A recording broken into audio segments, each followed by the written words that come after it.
Yep, we're good. Okay. And we're live. So- Sorry about that. Finally. I never done this before. Saj always handled this. What's going on, man? Let me Not just much. let me. Another day, another dollar. How are you?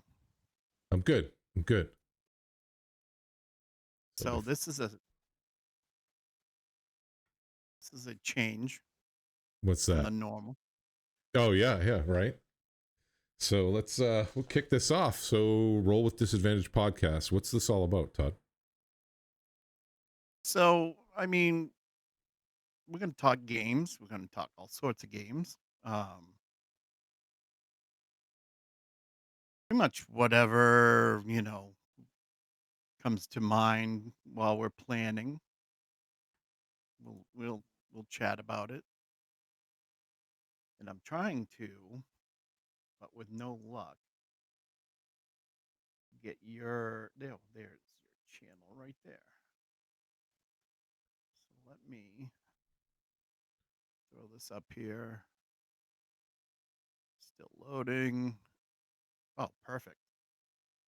Now I can see what we're doing.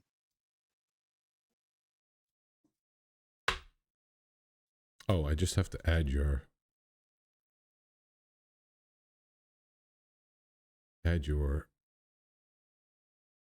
filter.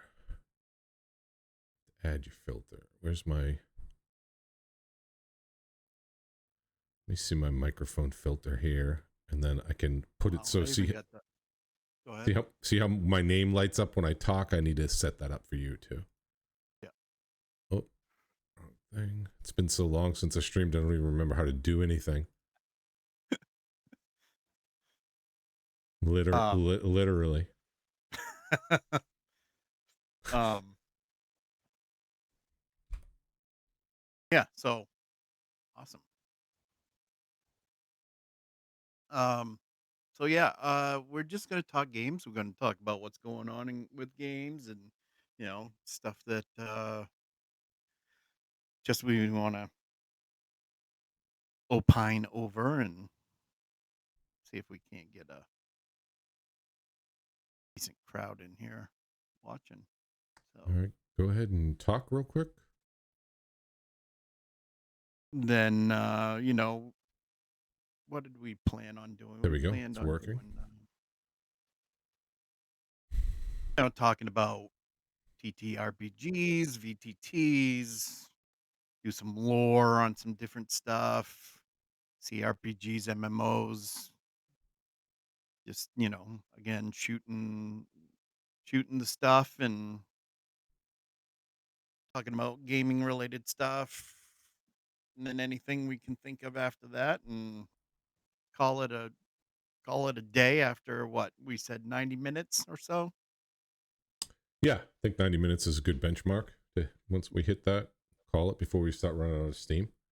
Right. So, yeah, and that's, we'll smooth this out after this. Yeah, that's well, you got to figure out how to launch Stream Together first, right? That's step number Exactly. one. So little technical difficulties there. So let's talk about the elephant. Let's kick it off with a bang. Let's talk about the elephant in the room. Dungeons and Right? Dragons Online, Mm, full send. yeah. Yeah. Do you want me to go first? I do want you to go first because you've actually, unlike myself, you've actually been playing. I have not been playing. Yeah. I'm kind of Um, well, running a boycott, a blockade, if you will. the let me pull it up here. So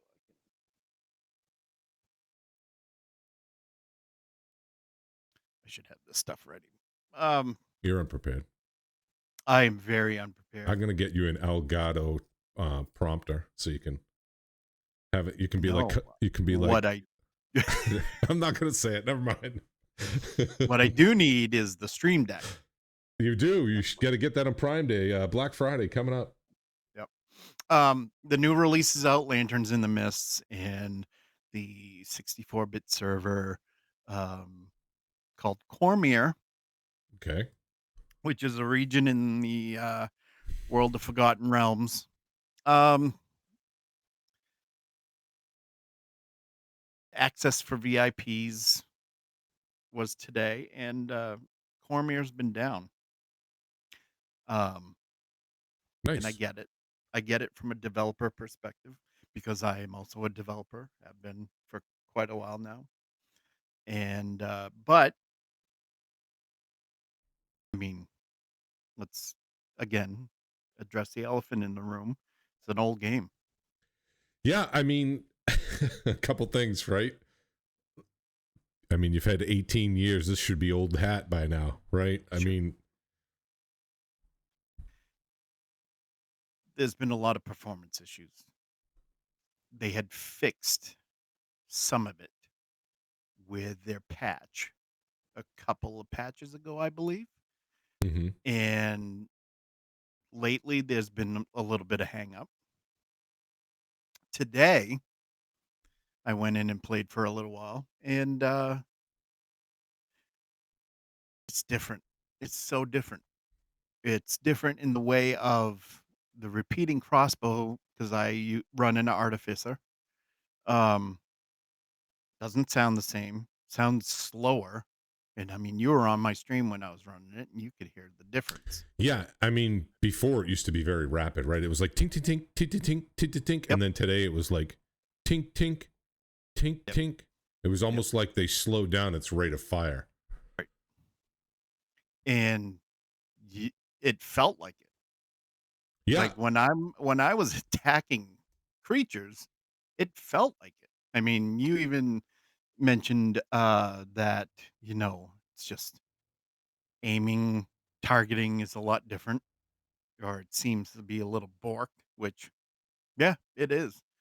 yeah, Um, yeah. It looked like, you know how when you, I mean, you've played the game for years, and so if you throw mhm, any kind of spell effect or any kind of ranged object, you just kind of put your cursor over it and just it hits it, right? I was watching you, and it was like you were just shooting into air. Nothing, literally nothing was happening. yep. So the problems still exist. And I was thinking about it while running today. And they had that problem with, and I think I mentioned it to you a couple times. We talked about it where they had that problem way, way, way long, long ago, and they finally fixed it. I don't know what they have for code. I don't know, the engine that they run, but they really need to get into 2024, 2025 as far as, if you got to upgrade, let's upgrade, but let's upgrade everything, the infrastructure. And I know they're doing that. And I don't want to sound too critical because, you know, those guys are working hard. I get it. Those people are working their rear ends off. I get it. But at the same time, I hear grumblings from some people, you know. Some I people wonder don't who. want to say some exactly. Um some people just, for whatever reason they don't want to bring anything up, and that's fine too. I mean, but as far as my investment in the game, and I've invested a lot, I truly believe I've invested a lot of, money into the game, buying things. Something needs to be done with the infrastructure. So let's talk about that real quick. Uh, how long have you been playing the game? When did you get introduced into it?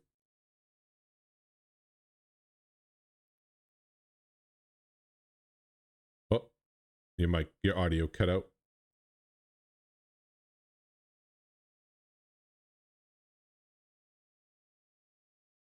Mic cut out again.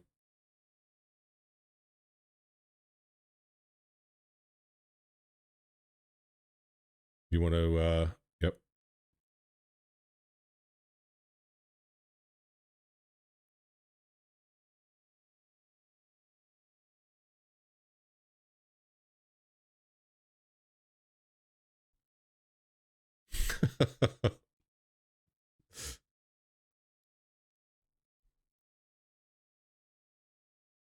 Got my streamer bot back up. I actually forgot to turn it on. It's been so long. I forget all my little setup and prep.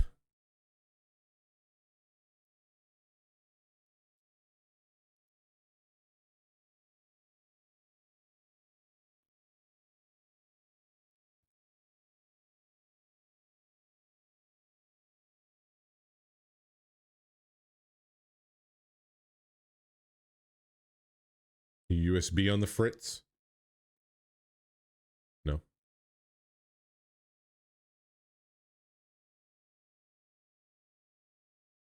Me talk? Okay. Yeah. Right. Great. You. All right. We're gonna. This is gonna mime. Hold on.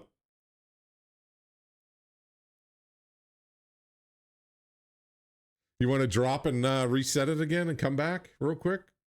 I think I can invite you live. Kind of not much of a podcast if only one person's podcasting.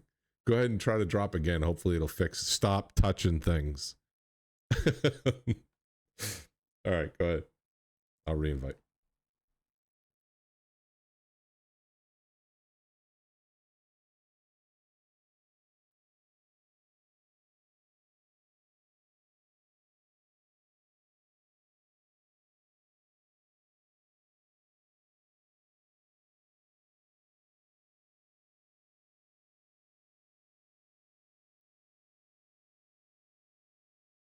All right, say something. Nope.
Ladies and gentlemen, all the goblins at sea. This is where I have a monologue here. I'll just start talking about things myself. So when did I first start playing Dungeons and Dragons online? So it was 2006, May of 2006. I first started playing. I played fairly regularly for probably about 3 years, so about mid 2009, where I left the game. I left the game because content had gotten stale. They weren't really releasing anything, and it was the same old over and over again. Just run the shroud, get ingredients. Level cap, I believe, was 20 when I left, so there wasn't much to do, right? You just ended up rolling extra characters and playing them. And I'll wait till Todd comes back to continue. Hopefully he can fix this.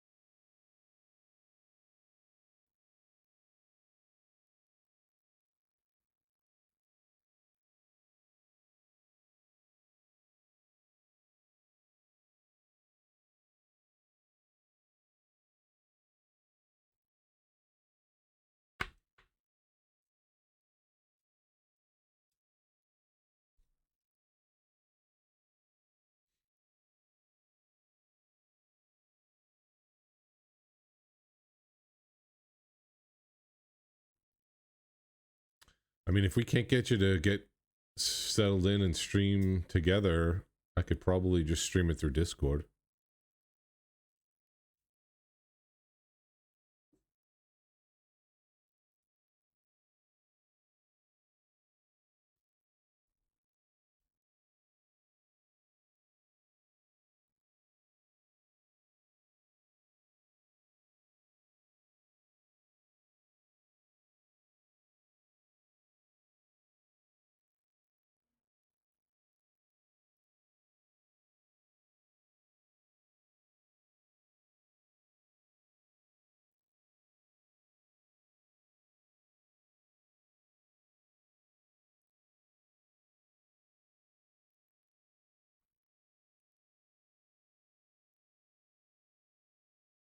Okay. I hear white noise. That's a good How's sound. this? There we go. Perfect. Now, before this changes it back, it's changing from my microphone to my capture card for whatever reason, Capture and I card. don't know why. What's weird? So it's So, switching your audio yeah, through. I have my, so where it's, turn mic on or off, got Right. a little arrow. I click it, and it says my USB microphone, and then it has my game capture card. Um, I Don't have touch no anything. idea why it's doing that. Don't touch anything. I Don't didn't. just sit on your hands. I'm sitting on my hands. All right. All right. So, anyways, Let's circle back. When did you when did you first get introduced into Dungeons and Dragons online? around 2011, 2012. Oh, okay. And how Then did I you find played the game? for a friend of mine was playing it, Okay.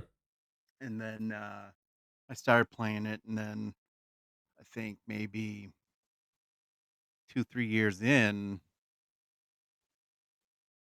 it was actually the time where they stopped um, doing support for Mac, Okay.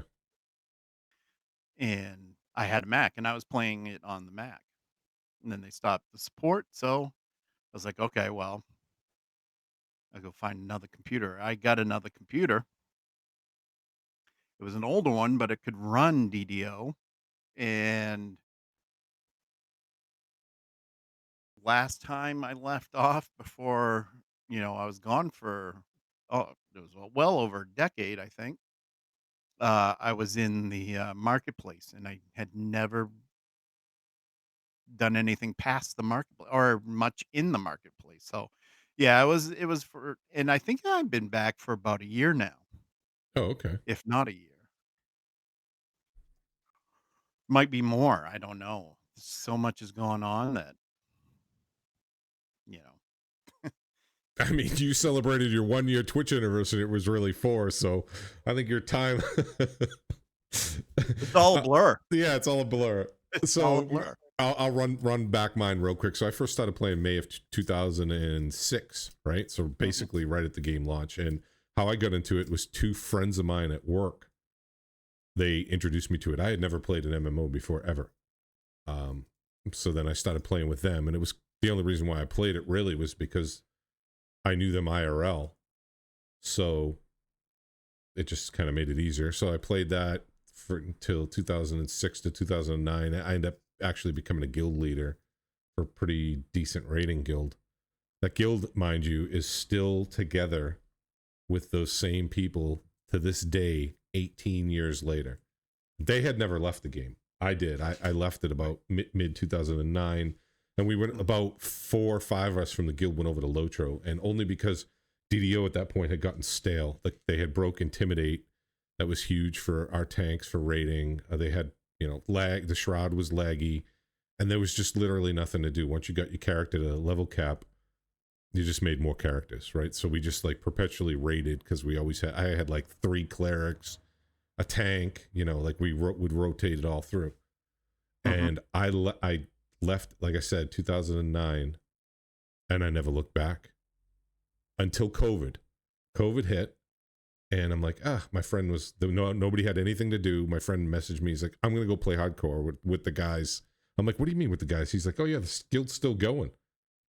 I'm like, what? It's been like fucking 16 years. What do you mean the guild's still going? He's like, yeah, they still play. So Yeah. my thing is when you pigeonhole yourself like that, you don't get to see what other games have to offer. Don't Right. touch your USB cable. I am actually. I knew it. I know. I could tell. So there you go. So came back for COVID, played hardcore, died, and never came back.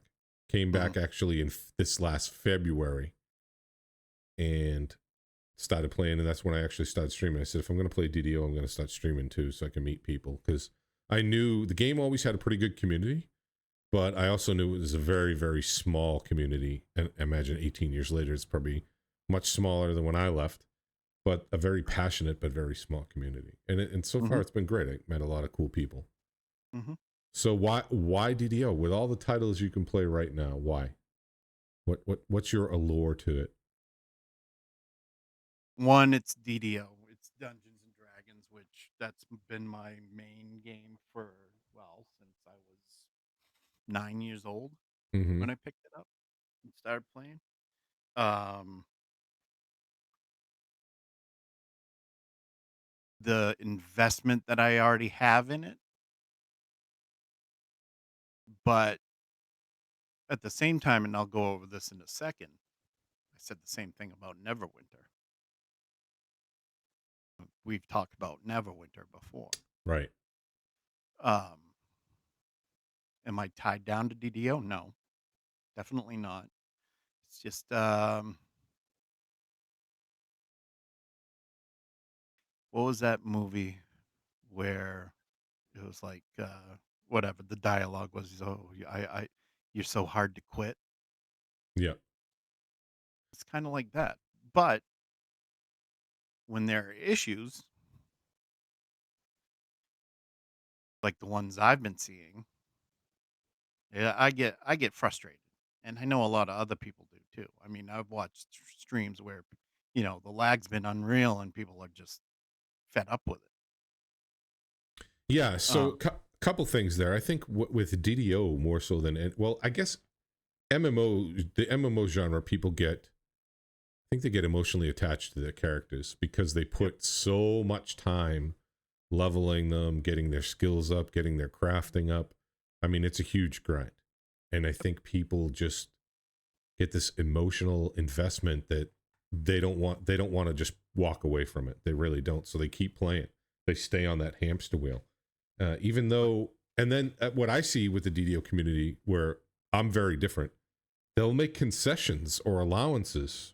So for me, if I'm paying $15 a month, I expect kind of the industry performance expectation for that $15. If I'm paying $15 a month, not that it's a lot of money, but I'm paying a premium price in 2024, I should expect a paid experience, a performance.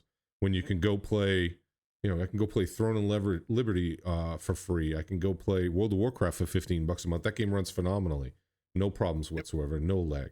This Guild Wars 2, it's a buy to play. So you pay once. There's never a monthly subscription fee, and the game runs way better than DDO. I played that too with the guys from DDO when Guild Wars 2 first launched. I think it was in like 2010, 2011 maybe. Mhm. Elder Scrolls Online, $15 a month. All these other games run so much better, but you are right. It's a very unique, very niche experience. And there's nothing else like it. I know I played Neverwinter, and Neverwinter doesn't play anything like DDO, not even close. It doesn't even have the same feel really, other than it's a candy bar and the wrapper's similar, but Right. but the core experience of when you're playing the game, it just doesn't compare. Well, But my issue, and you and I have chatted about this and joked around about it, is, I got to a certain point, and y- I, I use helpers. I use DDO Wiki. I use other wikis for other games, right? So I wanna know the ins and outs of the game. Then when I know the ins and outs of the game, then I can run through and run and gun and do the West Coast offense kind of thing Right. when it comes to running a character. But when I, you know, go up against something in the storyline and then I go to look on a wiki and it says, "Oh, this takes 3 months to complete." No, absolutely Oh, yeah. not. No. So, And I'm at that point in Neverwinter where I haven't touched it in I don't know how many months. And I'm at that point where I'm supposed to do all this stuff and farm all this stuff and get it together so I can advance each. There's 3 bosses that you have to defeat in order to advance and finish the quest. That is insanity yeah. to me. So I'll speak on that because I have played Neverwinter, and that's where I deaded my experience, right? So Mhm. I do like in Neverwinter though how they have it structured where it's campaigns. That feels very Dungeons and Dragons esque, right? It feels like instead of you just doing side, like DDO just kind of feels like side quests. Very few quests have chains. I know some of them do, and I know they did with Evening Star and some of those, but the Right. older content, what you have the Vaughn series 1 through 5, so you run all the pre-quests, then you kill the dragon. Same thing with the desert, but it doesn't feel like an actual campaign. Where Neverwinter did a very good job about that, but where Neverwinter, I feel, is their greatest flaw in their game design is they time gate you, so you can only Mm. do so much per day, and then they make you come back the next day. So me personally, I can't stand games where developers try to artificially extend your playtime or the mileage you're going to get out of their title. Look, I'll play your game a lot if I'm enjoying it and I'm having fun. It's not, you're not going to put artificial hamster wheels on there to keep me playing or grinding on your game. That's not going to work for me. It might work for other people. It might incentivize that type of recidivism or continued playing. But for me, I just look at it like, you're not respecting my time, because what if hey, Mikey Geek, welcome in. What if I have a certain allotted amount of time blocked off where, let's just say I'm going to play your game for 3 hours and I knock out those quests in 2 hours. Well, now what? I can't advance, so I end up not playing. And I think, if anything, that decentivizes me from continuing playing your title. Yeah, it does. How are you I this don't evening, wanna Mikey?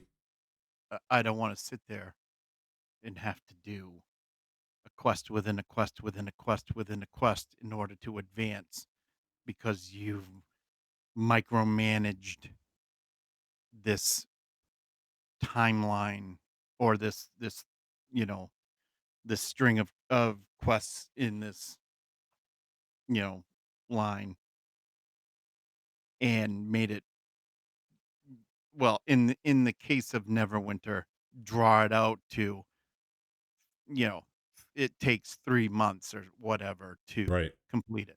Yeah, they're it not it's they're not short. no, no. With DDO,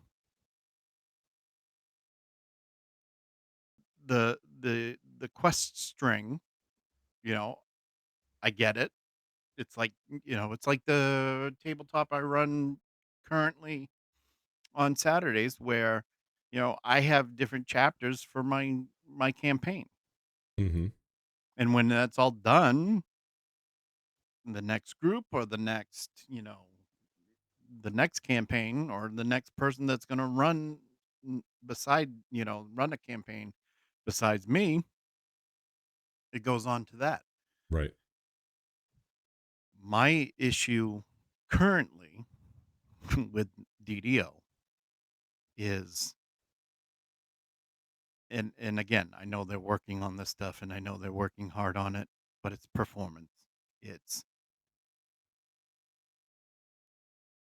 Well, it's it's Go go ahead. ahead, sir. No. I was just gonna say, and I'm trying to word this carefully, right? Unfiltered. Unscripted, unfiltered. Hey, if we Send it. want unfiltered, I can go No, unfiltered. no, So, no, no. Filtered's fine. You could. um, so I can't imagine what the code looks like as far as the legacy code, the old code, right? Right. Whether it's C sharp or whether whatever it is, I don't know. I'm not privy to that information. But at some point you gotta say, do we really need Korthos anymore? Or we can expand Korthos for when new people play and make it more attractive, maybe. Or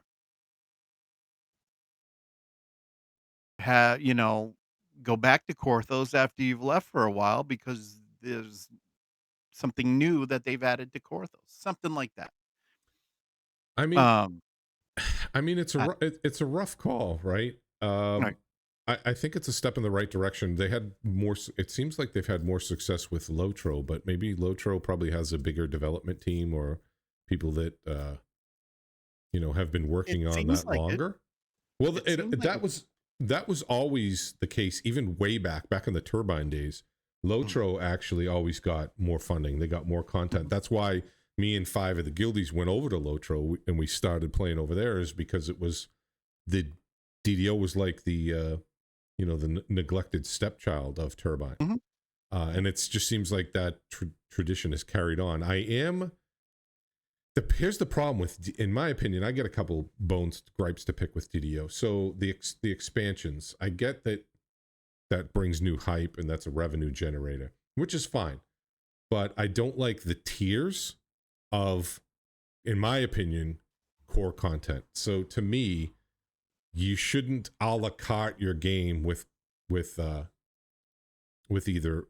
I guess races, in my opinion, would be okay. Races is okay, but classes, I shouldn't have to pay $140 to unlock the Chaos Mancer.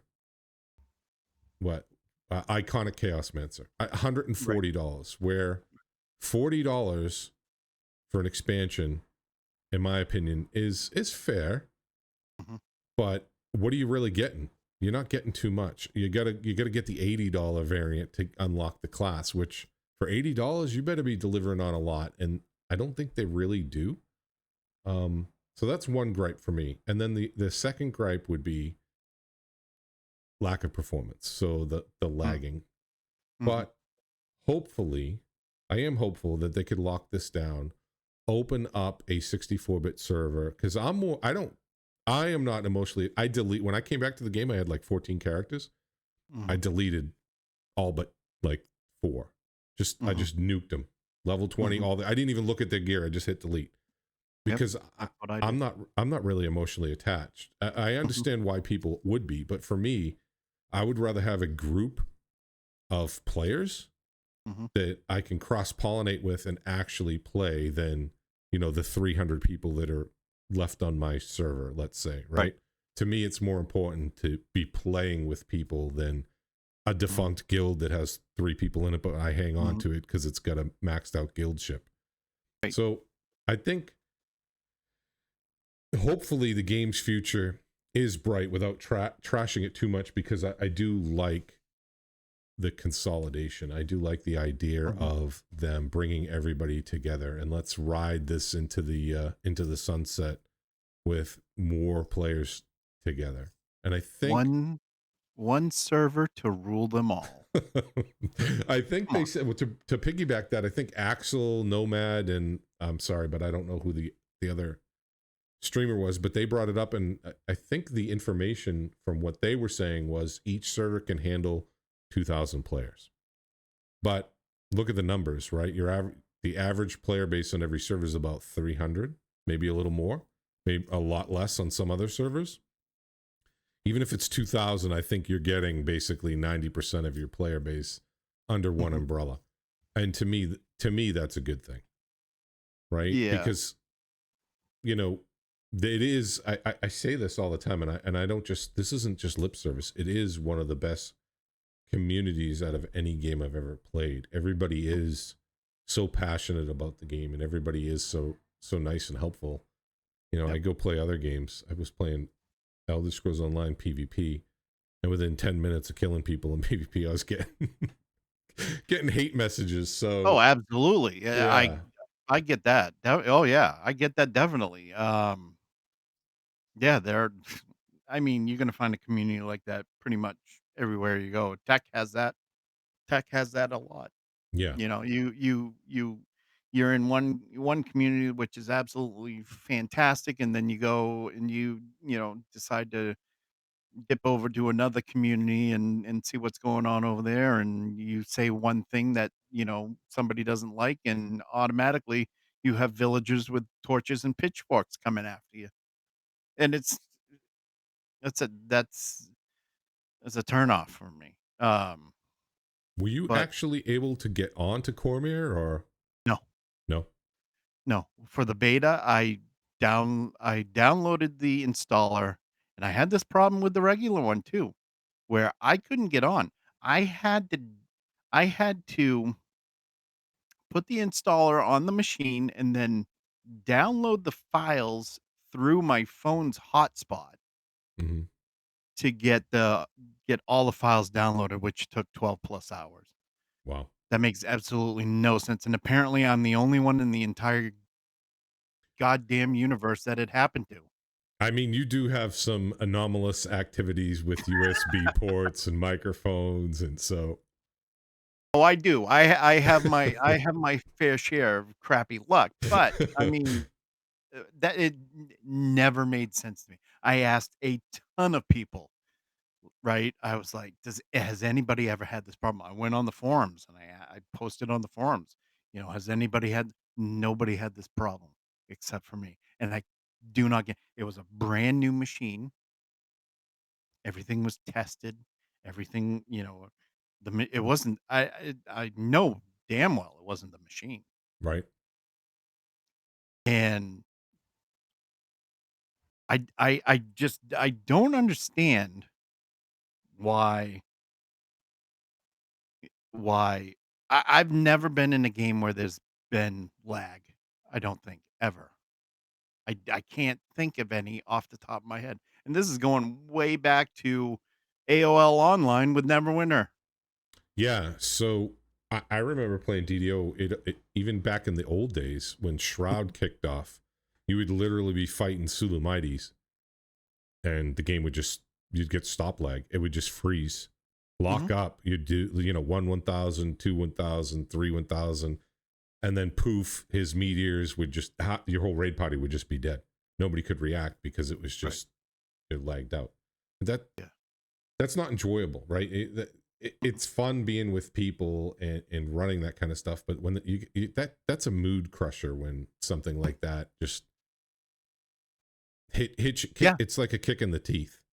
Yeah. And I mean, you can only run or I can only run for so long solo without it getting boring and Yeah. tedious.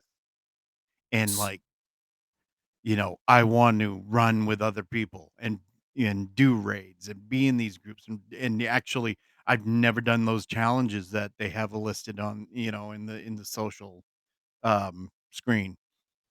I want to do that stuff, but you know, Well, to me, I think that its greatest success and yet its biggest boon, its curse, the albatross around the neck, though, to me is TRing. mhm, It's multifaceted with Dungeons and Dragons. You have 7 servers, so that already splinters your fragments your player base, right? They're pushed off onto 7 different shards, and you're mhm, talking about minuscule numbers. Less than 300, maybe 400 on some of the more popular servers, right? That's not a lot of people. You're talking no, about Elder Scrolls Online Guild Wars. It's one big mega server where everybody mhm, who's playing that game is on that server. They'll just if that server's full, they'll just push out another shard, and then all those players will migrate onto that shard. But you still have cross chat. You can still run instances together. There's matchmaking.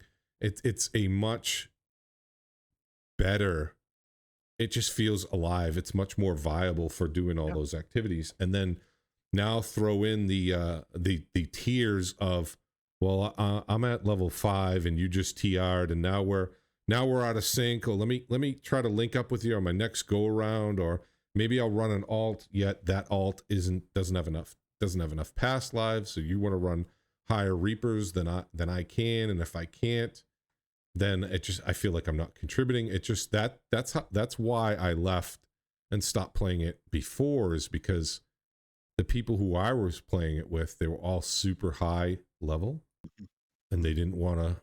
They were just like, "Hey, we're running like Reaper 10. You can hang out and get some Reaper points," but it it wasn't fun for me, because Right. when I play a game, I want to actually play the game. I want my hits to Mm. matter. I want to be engaged, and I felt like I wasn't being engaged.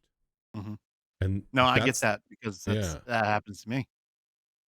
that's a problem with that game. And because, circling back to, people are so emotional about the time they've built into their character with 180 past lives. I wouldn't want to go play my character with 2 past lives when I got my guy that's got 180 something past lives. So to me, it throws off the sync between the players, and that to me is my biggest takeaway of what's a detractor. And that's why I was really excited when I heard that they were firing up this new 64-bit server where potentially Mhm. everybody can migrate to, Yeah. instead of people being nomadic. Yeah, and when they were doing the beta testing and everything for that one day, I downloaded everything. I actually was lulled into a false sense of security because everything was going so smoothly Hmm. during the install. I was like, "Oh, this is actually happening." I'm gonna be able to just jump right on, throw a character over on Cormier and test it and, whatever. And then I get an error message and I'm like, "This is just so frustrating." Yeah. It is absolutely frustrating that for that whatever reason it may be, that I can't do this because of, you know, X or whatever, XYZ. Um, Games now live or die by that first player yeah, experience. DDO, it yep, has this unique, it sits in a very weird space that the player base, they make allowances for failures or shortcomings with that title because they have been playing it so long, or because they love it so much. Where other games, if on launch day your servers have problems with connectivity, those people never come back again. You're right. dead in the water right there. So it's tough. It's like, how do you bring in new people? How do you draw them if you don't have the core functionality dialed in? It is tough, you know? Yeah, Yeah, um, exactly. Sunk cost fallacy. Totally agree, exactly. Mikey. Yep, Yep, yep. 100%. I Right? I want to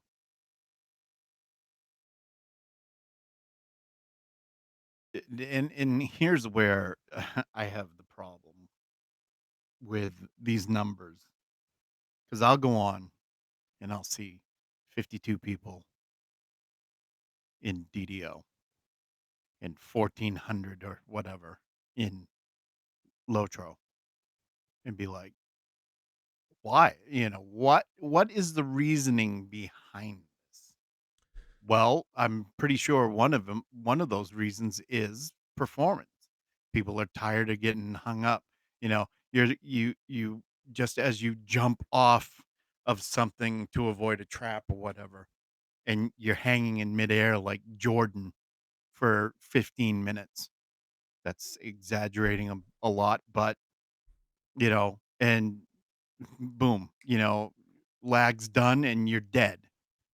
Well, Lotro had its fair share of lag too. Yeah. I was watching a Court of the Rings, and I was actually watching some other streamers because they were talking about 64-bit, because as soon as that popped up on my radar for DDO, I'm like, "Oh, well, hmm." And then it started showing up in my YouTube feed with Lotro doing it. And they were saying Mhm. how, lag, and it's been a lag free experience.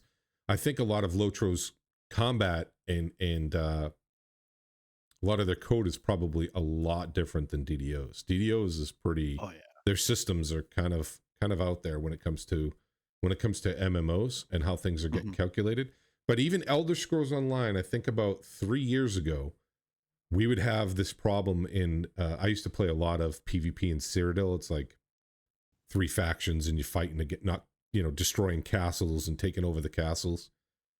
But they had problems where literally you would press your button for spells and they just wouldn't go off.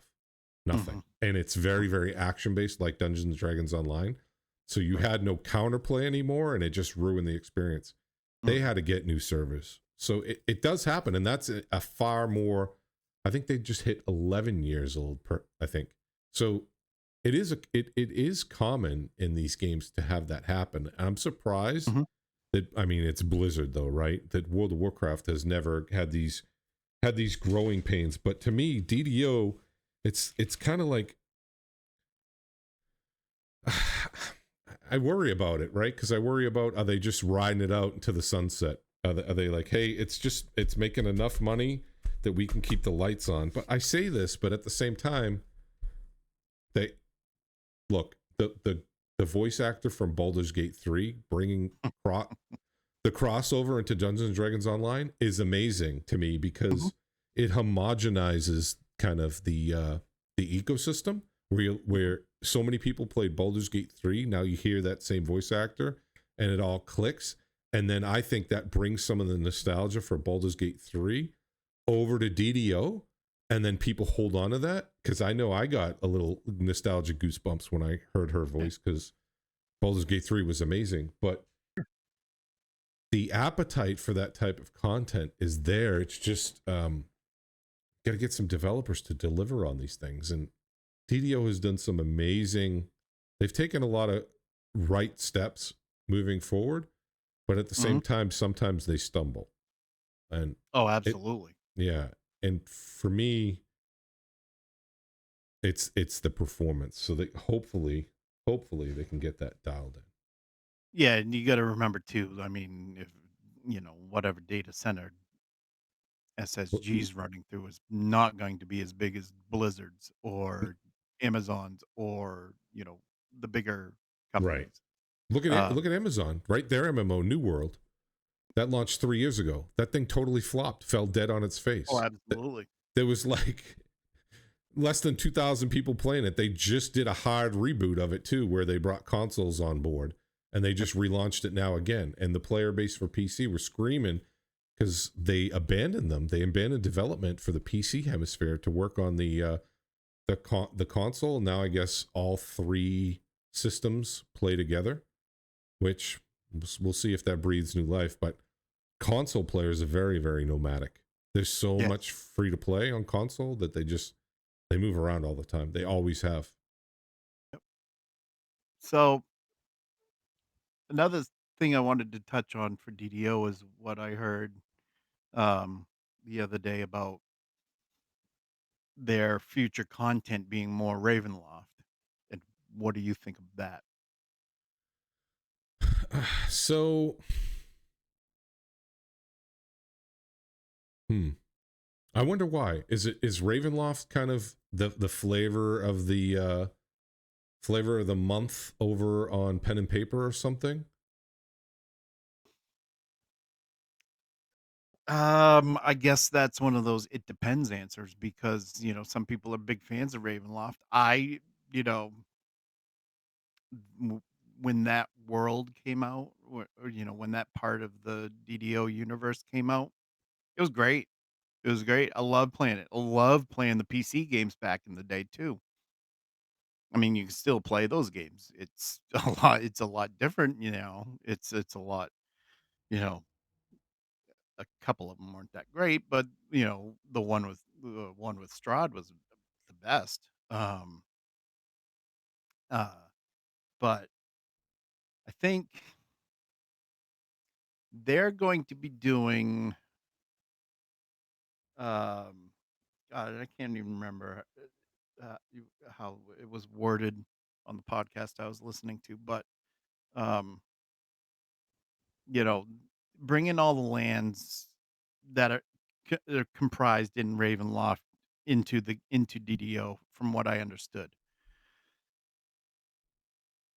While the lore of Ravenloft is great, and Ravenloft as a whole is one of the best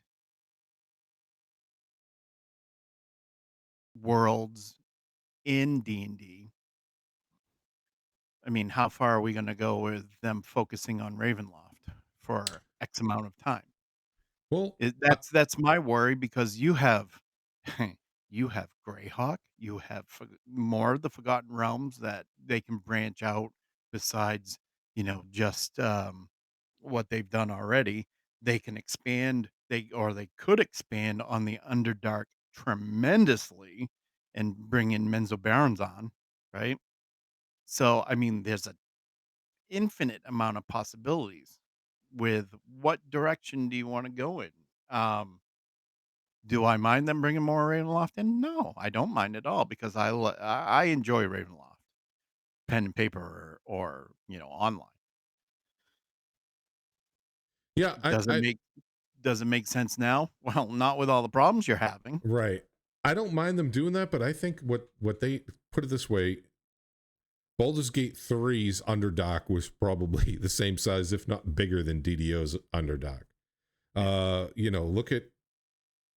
Look at the Elminster. That what was Mhm. that? I'm having a brain block right now. What's that area called where you go with Elminster? It's the Forgotten Realms, right? Yeah, it's, Yeah, that was done now I'm well, but drawing it, it was done well, but they just skimmed the surface. Go in, Mhm. do two expansions per location. Evening Star. Thank you, Mikey. Thank you. Yeah, Do two expansions. You just did Myth Draenor, and now all of a sudden you're going to flip to something else. Do another that's right. expansion in Myth Draenor. Once you give us a taste, don't just tease. Kind of go in a little, lean into that, go a little deeper. It's almost, I get that the core game has the different houses, and they felt very very shallow. That's Mhm. that's what I think DDO does not do as well as. We'll circle back to Neverwinter, where the campaign of Neverwinter sequentially makes sense. Hey, Saj, thank you so much for the sub. 6 months in a Hey, row. How are Sarge. you? It makes sense because it feels like you're progressing through the world. And I don't like how they just jump and jump and jump and jump. Isle of Dread to Myth Draenor to over here to over there. It's like realm jumping. Um, Mhm. and in an MMO, but I guess a lot of the other MMOs do the same thing. World of Warcraft does the same stuff to a point. They kind of Mhm. change. Good evening, Saj. How are you? Good to see you, man. They they change it up, but I think DDO might change it up a little bit too soon. Like, you just gave us Myth Draenor. That lore is so rich. You could just give us a little taste of something else too. Right, And and you go ahead. Sorry, no, I didn't that's mean to it. cut you off. That's my take on it. So, I mean, we talked about this a little bit the other day when there's 50 years of lore, and it's a lot of lore Yeah, from the very beginning up until now. It, estimated 100,000 people have worked on the lore of D&D throughout the years. yeah. So I was watching an interview with I think his name is Chris, the guy that always wears like black clothes and a black ball cap. Oh, Chris Perkins, yeah. Yeah. So he was talking about how in the new DM guide, the one that's coming out for 2024, they're circling back to Greyhawk. Right? They're Right. they're even bringing in the characters from the cartoon TV show, the 80s cartoon. All the Right. all the adventurers. I think that's outstanding. That Yep. it's kind of for people our age, it's definitely put on your nostalgia goggles and let's get into it. Let's Yep. lean into that. And I think DDO could benefit from that. Here's something that I always tell my friends know your audience, right? Mm, If you know your audience, you can kind of tailor make your content around that audience. So, definitely. Um, and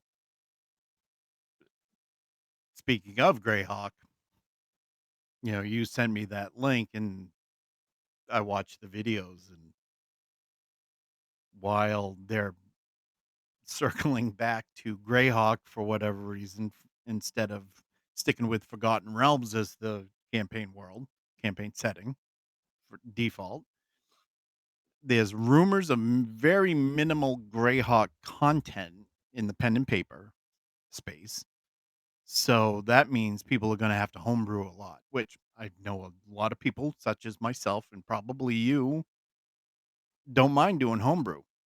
No, I'd like to touch on that because that's a good segue for us. So with my downtime of not streaming and not playing, I've kind of picked up dusted off my old books. I haven't played pen and paper since I was like 13. So my Right. experience was that is one of the two guys that I played DDO with, we played pen and paper in his mom's basement as kids.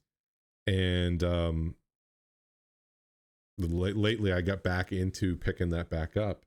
And what I found funny is how much everything has changed and how they're kind Mhm. of taking the pen and paper experience and hybridizing that with modern features of Mhm. today within the game space with virtual tabletops.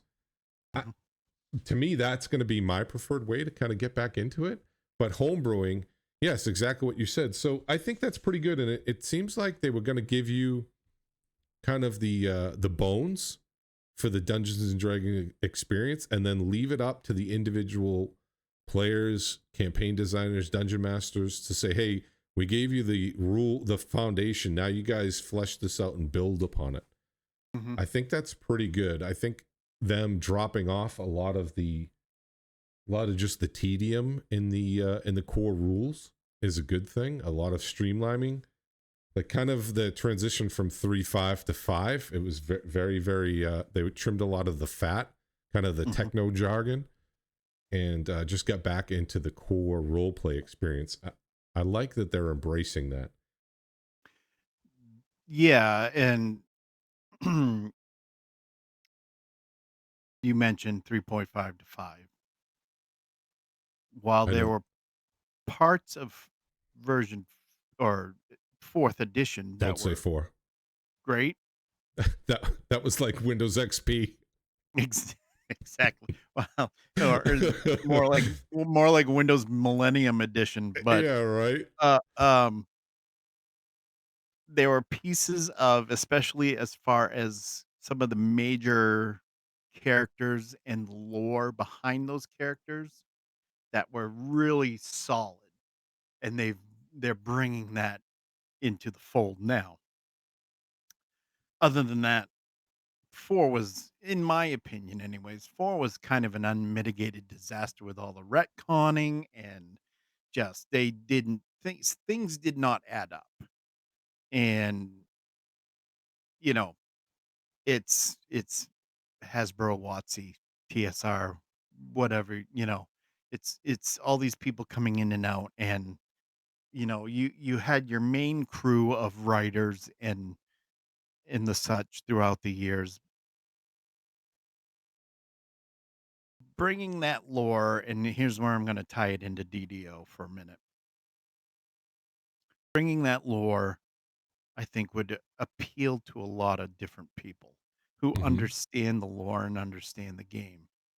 So, my biggest question, because I haven't even touched it yet, is Myth Drannor, right? Is there, because this is going back to, and I don't know if I can't remember if we talked about this or not, but the gold box games, Pool of Radiance, Curse of the Azure Bronze, and Secret of the Silver Blades They were were all the they were all on sale in Steam last month. yep, those were fantastic games back in the day, and I spent hours upon hours, days upon days playing those games because I love those games. My biggest question was, did they take some of that lore and bring it into the expansion? Because one, I've been really wondering about if the cult of Moander is back. Just the cult, not the god, because apparently and I had a I asked a question in somebody's stream And then, of course, you had that one person, "Well, he's a dead god. Why Yeah, did they yeah, bring him back?" It's like, yeah. just It's always settle for a second. yeah, Just settle for there's a always one second of those. and RTFM for a minute, you know?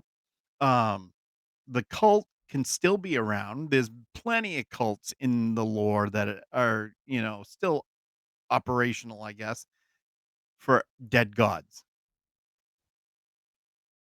But apparently, this jackwagon didn't understand that. And Right. that's about as far as your unfiltered goes for me because I don't want to I like that lore. I like the lore tied into the game. And Mikey They just said, "And gods come back to life constantly." they Exact. they have a guy like that in Warhammer 40K, and he's obnoxious. I can't stand him. You Okay. kill him and he keeps coming back. So hey, you talk about homebrew. If you're looking at my stream, Todd. So I found this website, and I think I actually turned it on to you when I started kind of homebrewing again a little bit. Because as a kid, all we did was homebrew because I couldn't afford modules. Right, my Mhm, parents were like, "Oh, you're gonna pay for that with your paper route money." mhm. So I'm gonna cover myself and leave you up. So Uh, this is my homebrew. I found this. What is this, Todd? you're covering HTML. me up. Oh, there you go. No, I covered myself now. Don't worry, I baby. know I got a face made for radio, but come on. No. We gotta get the number one stunner in here. Okay. So I found this, and this was a huge learning experience for me. What is Mhm. it's what, Markdown? I didn't even know how to do Markdown, Markdown until markdown. I found this. It's kind Yep, of like homebrew, you can make your own books, and they look absolute legit. It's insane. yep. So It's here's the home brewery, yep. and I've actually had that account for a few years now. Um, I just never did anything with it because I was always doing something else. So, It's a I will give you the credit of getting me back into the home brewery, but I did have an account beforehand, Oh, you so did? Okay. yeah, It's yeah. amazing. It is. I It's did all awesome. this. Look, by no means am I a George R. R. Martin, right? My imagination is terrible. So I'll give you the secret to my success here, my secret sauce, if you will. Mhm. So, as you can see, it looks pretty legit. I fleshed all this out myself. It looks pretty good. I'm gonna go fast because I don't want you to cheat, but I think it's coming along very, very well for home. It basically is legitimizing my homebrew. And what actually legitimizes it is I'm utilizing Chat GPT Mhm. to tell the story, to help me. I come up with my ideas, and then I have Chat GPT parse through it and then spit out kind of dialogue for me because Mhm. I have no imagination. And I've been utilizing Chat GPT and this homebrew to design this, and it's come out. No imagination, yet he makes some of the best graphics for his stream that I've ever seen. It's come out amazing, and it's You really kind of rekindled. It's it rekindled. does, it looks great. Yeah, look at it. Look at how much. I mean, since I've shown you last, and I think since I've shown Sarge last, it's really taken on. It's kind of taken on its own life, but it's really, really getting fleshed out. And it's this is in the Greyhawk setting, but Mhm. my Greyhawk setting, my homebrew differs because, as you know, Greyhawk is a low magic universe, relatively Mhm. low compared to like Eberron. Yes, yes. So this one's kind of more magic's more commonplace. Mhm. But so I've been trying to look at some of the modules and kind of go with the formatting that they've been using, but yet at the same time too, also leaning into giving you more Mhm. of having it sent because I haven't DM since I was like 13. So a lot of the stuff I probably could trim off of here, but I put it in there for me, for Mhm. when I'm telling the story. And I think that's where I'm trying to get my footing and start dialing in and honing my craft of creating something like this. But this Yeah. is why I haven't been streaming, because I've just been taking time to create this, and it's reached Right. like 55 pages now, but they all look Mhm. pretty good. But this is 55 pages just to get to basically act 1. Mhm. So Yeah, it's and it's a great thing to I wish I had it back in the day, but, yeah. it's amazing. And Yeah. what else I've been utilizing is some of the dungeon draft and dungeon alchemist, because Yep. what they can do is dungeon Mhm. alchemist is AI assisted map generation, which again I have no imagination, so I look at a page and I don't even see how the room should go. But this thing, you can just kind of tell it what you want. Mhm. It'll draft something up, and then you can just fine tune it, which saves me tons of time. I Mhm. remember as a kid, uh, graph paper, right? We used to go get graph paper from the local store and draw out your dungeons on That's graph paper. I So still got a lot of graph paper and a lot of the hex paper too so for drawing overland maps. to me, for me, I like the availability and access of an online platform, but for me, I know as a kid we were very, we had no technology, so we did like, Mhm. everything was in person. Those days to me are kind of over. Especially, I went to the local game store because I was like, I just want to see, a, if I could interface with the group that's playing, and b, like kind of what that scene looks like. And it seems to me, and I kind of get it, but at the same time it seems very transactional. They want to You got to pay to sit at the table. Mhm. It was like, not that it's a big deal, but it was like $10.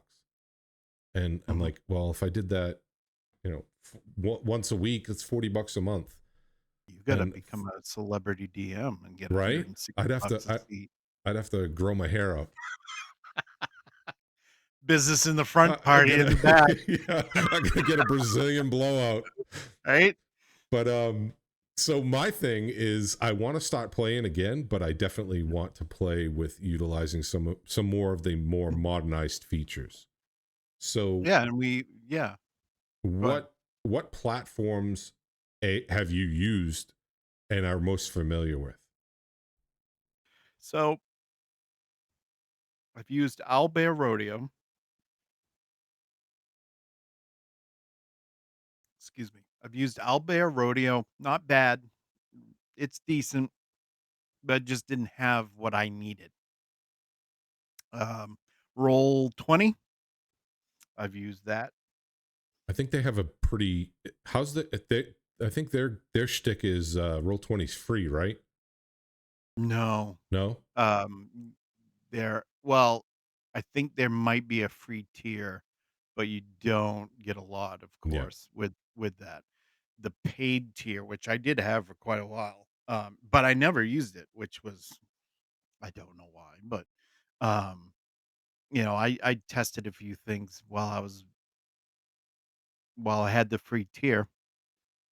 It just there was a lot to it. It was overwhelming as far as there's so much in that one place that was just, too mu it was too much. Um, could it have been simplified a little? Man, probably, but I just, for whatever reason, I was like, I'm not using this like I had intended, and I'm gonna shop around. So, I tried a couple other ones that I can't remember off the top of my head that looked great, but didn't do what I wanted it to do. So, and then that's when I started my D&D Beyond subscription, and that does what I want it to do. Now, things like Foundry or, you know,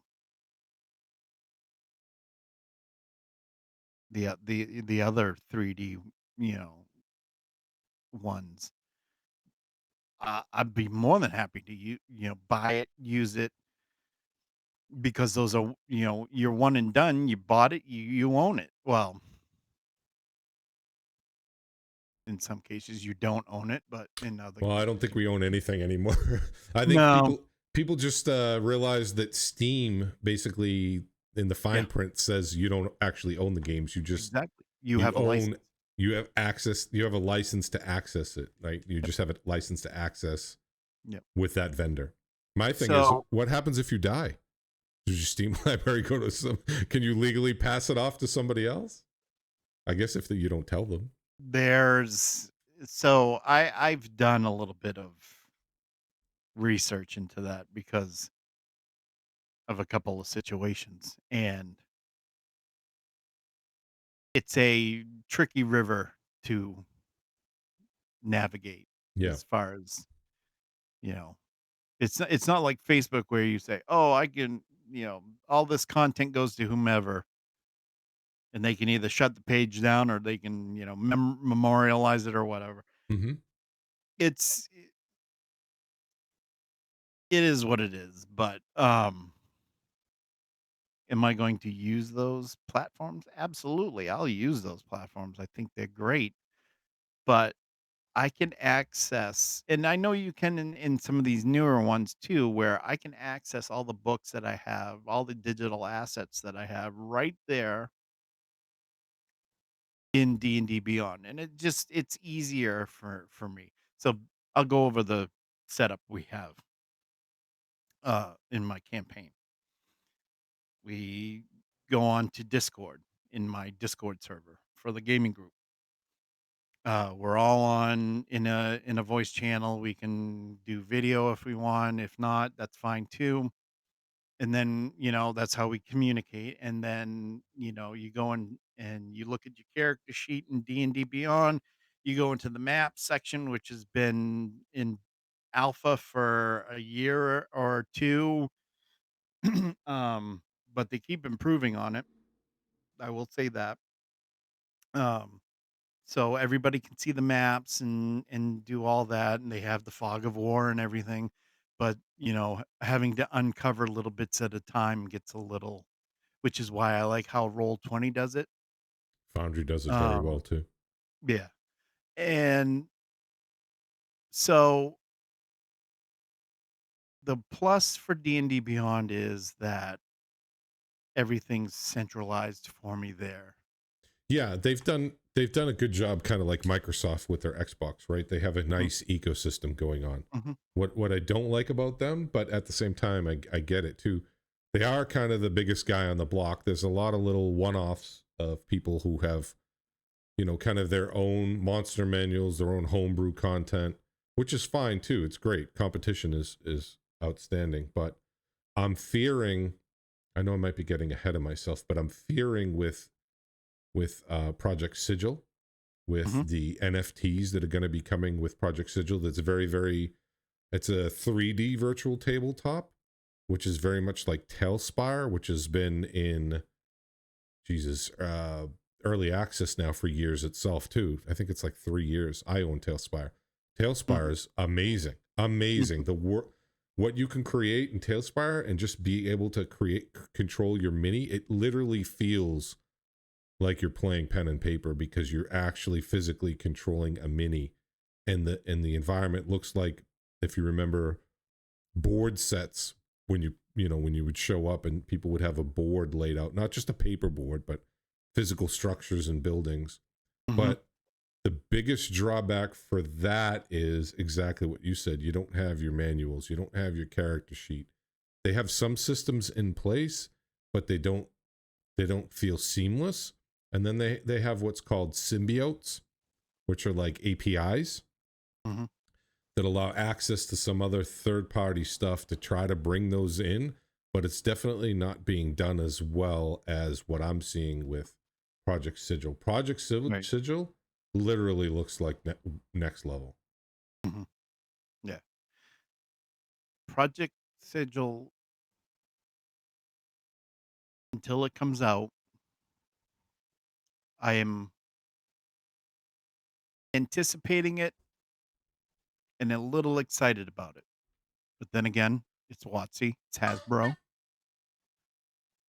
You know, you can guarantee with WotC and Hasbro that at some point they're gonna let you down. I mean, they did with the OGL, and they have, done that with You see that? you signed up, yeah. Project Yeah, says it's beta. I got a beta. I did that too. Yeah. Sorry, didn't mean to No, cut that's you off. fine. Um, the I'm just waiting for the other shoe to drop, you know, Yeah. with respect to WotC and Hasbro. Well, Because, AI, but we'll talk about AI in a minute. I don't trust them. I mean, they always fuck everything up, right? Mhm. I think they don't know. Again, know your audience. I think they're trying to stick their hands and irons in too many fires, and they're trying to they're getting pulled in. When you're getting pulled in different directions based on investor calls, that's kind of the biggest problem. I get it. You're a corporation, but at the end of the day, the end users, they don't care about all that. They just want Mhm. that core experience. Mhm. But they do have some of the best creative minds. It's Yeah. just, are they going to be able to put those thoughts, ideas into practice and execution? Remains to be seen. Not right. And my answer to that would be not with the current structure that they have, because they have a CEO who's an absolute bumbling idiot. They have had some of the best people working there who actually really care about gaming who have left, and they lose those people once they hire them, and then they do rounds of layoffs, and they get rid of some of the best creative minds out there. Well, recently they just shafted Weiss and Hickman. I think with fifth edition, they did a reboot of Dragonlance. They put out a module. I actually own it. I won it at the PAX East meetup. But The I've book started a book, a module, the new Dragonlance one. I think you have it in Board of the D&D Dragon. Beyonds. I have to look. So here's well, the whole So what Hickman they White did is they is they tricky. lo- they launched that, and Mhm, they didn't even they were all mad and up in arms that they didn't consult them. Which, mhm. I mean, I get it, They had a but lot. Well, they had a few things for Dragonlance they were gonna do. Joe Manganiello yes, that got shot down too. with the TV show. Yep. They When they announced Dragonlance a few years ago, how they were gonna put some content out, it was a fucking board game. I got Yes. suckered I got suckered it's right over here in the corner of Sh- my office. I got suckered into buying a board game that I have not used. Monopoly, Dungeons and Dragons Monopoly. Pretty much. I mean, I can't believe you got suckered into something Dungeons and Oh, I Dragons got related. I mean, I took the bait. it I took the is. bait. I I think saw Dragonlance. I think I saw you last Simp Sunday. I think you had your overcoat on and your sunglasses on. You were trying to Yeah. hide, but I think I saw you. You I tried to return it. It was me and 4 kobolds in a Sahuagin in a trench coat. right. I saw you guys. You weren't fooling me. Um, no, that's been an ongoing feud between WotC, Hasbro, Weiss, and Hickman for decades because of what happened long ago, Right. and, um, I was never a big Dragonlance fan. I will admit Oh, this. I was never a big Dragonlance fan. I thought it was just overplayed, and everybody loved to be, Raistlin or Caramon or, whoever. And I looked at it now, when they announced it, I'm like, "Oh, okay. Well, maybe I can get into it." And I'm sorry, folks. We're having some technical difficulty. I think Todd. Hello, yeah. you there? I'm being funny. Oh, okay. I I'm was like like, he's Dragonlance. So I'm the polar opposite. Dragonlance. When I was a kid, I thoroughly consumed all those books. Every single Mhm, Dragonlance book, every novel mhm, there was, I read it. mhm, Those and the Icewind Dale trilogy stuff with R.A. mhm, Salvatore. mhm. So that's my that's my childhood with Dungeons and Dragons. Those ones. Bob's from Mass. Yes, he is. Yep. And you can tell by in the way, you know, his accent comes out. And I did not know that until a few years ago when I finally said, "You know what? I'm gonna listen to the guy," because I was never a Drist fan. Everybody wanted to be a Drow Ranger with 2 scimitars, a Black Panther. Well, to me, that's a good thing, right? You want It people is. to have these iconic characters, kind of like a, Driss, Jack Right. Sparrow, Tony Stark. Those are good things. That's what helps drive fan momentum. Mhm. So, you know, I have the book. I don't know how deep they go into the Dragonlance world. I don't know if any of those major characters were in the book. Um, the story that they wrote for the novels is one of the best, I think, with without ever reading one of them books. I've heard them on podcasts. Yeah, they're good. The stories are great. They're really good. They're Yeah. some of the best content out there.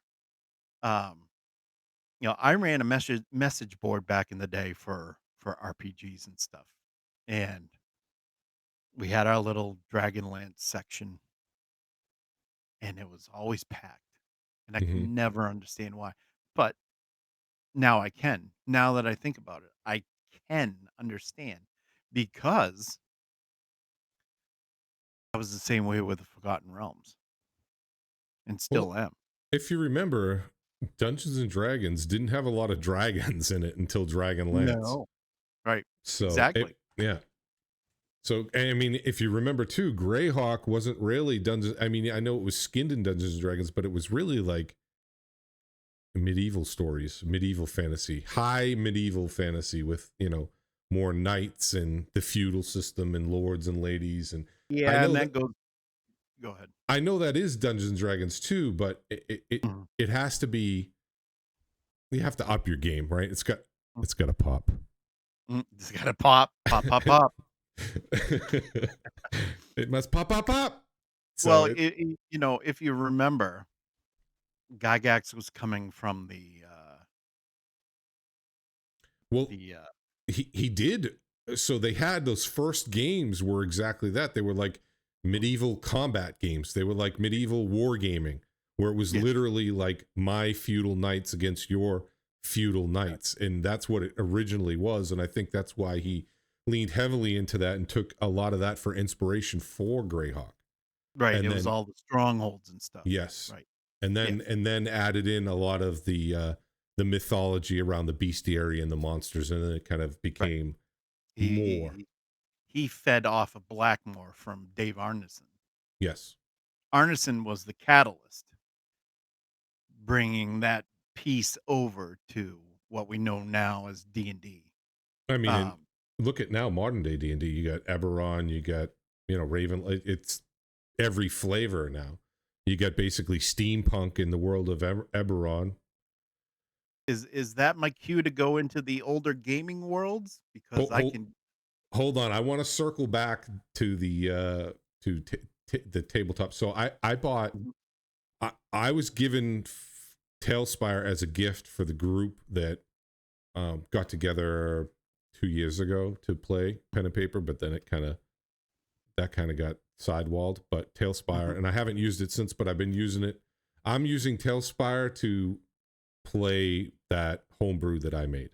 That's what I'm using Tailspire for, because in my mind, the 3D environment can best encapsulate the story I want to tell. I want it to be really visceral. I don't want it to just be a 2D environment where you're just looking at a battle map, right? For mhm. me.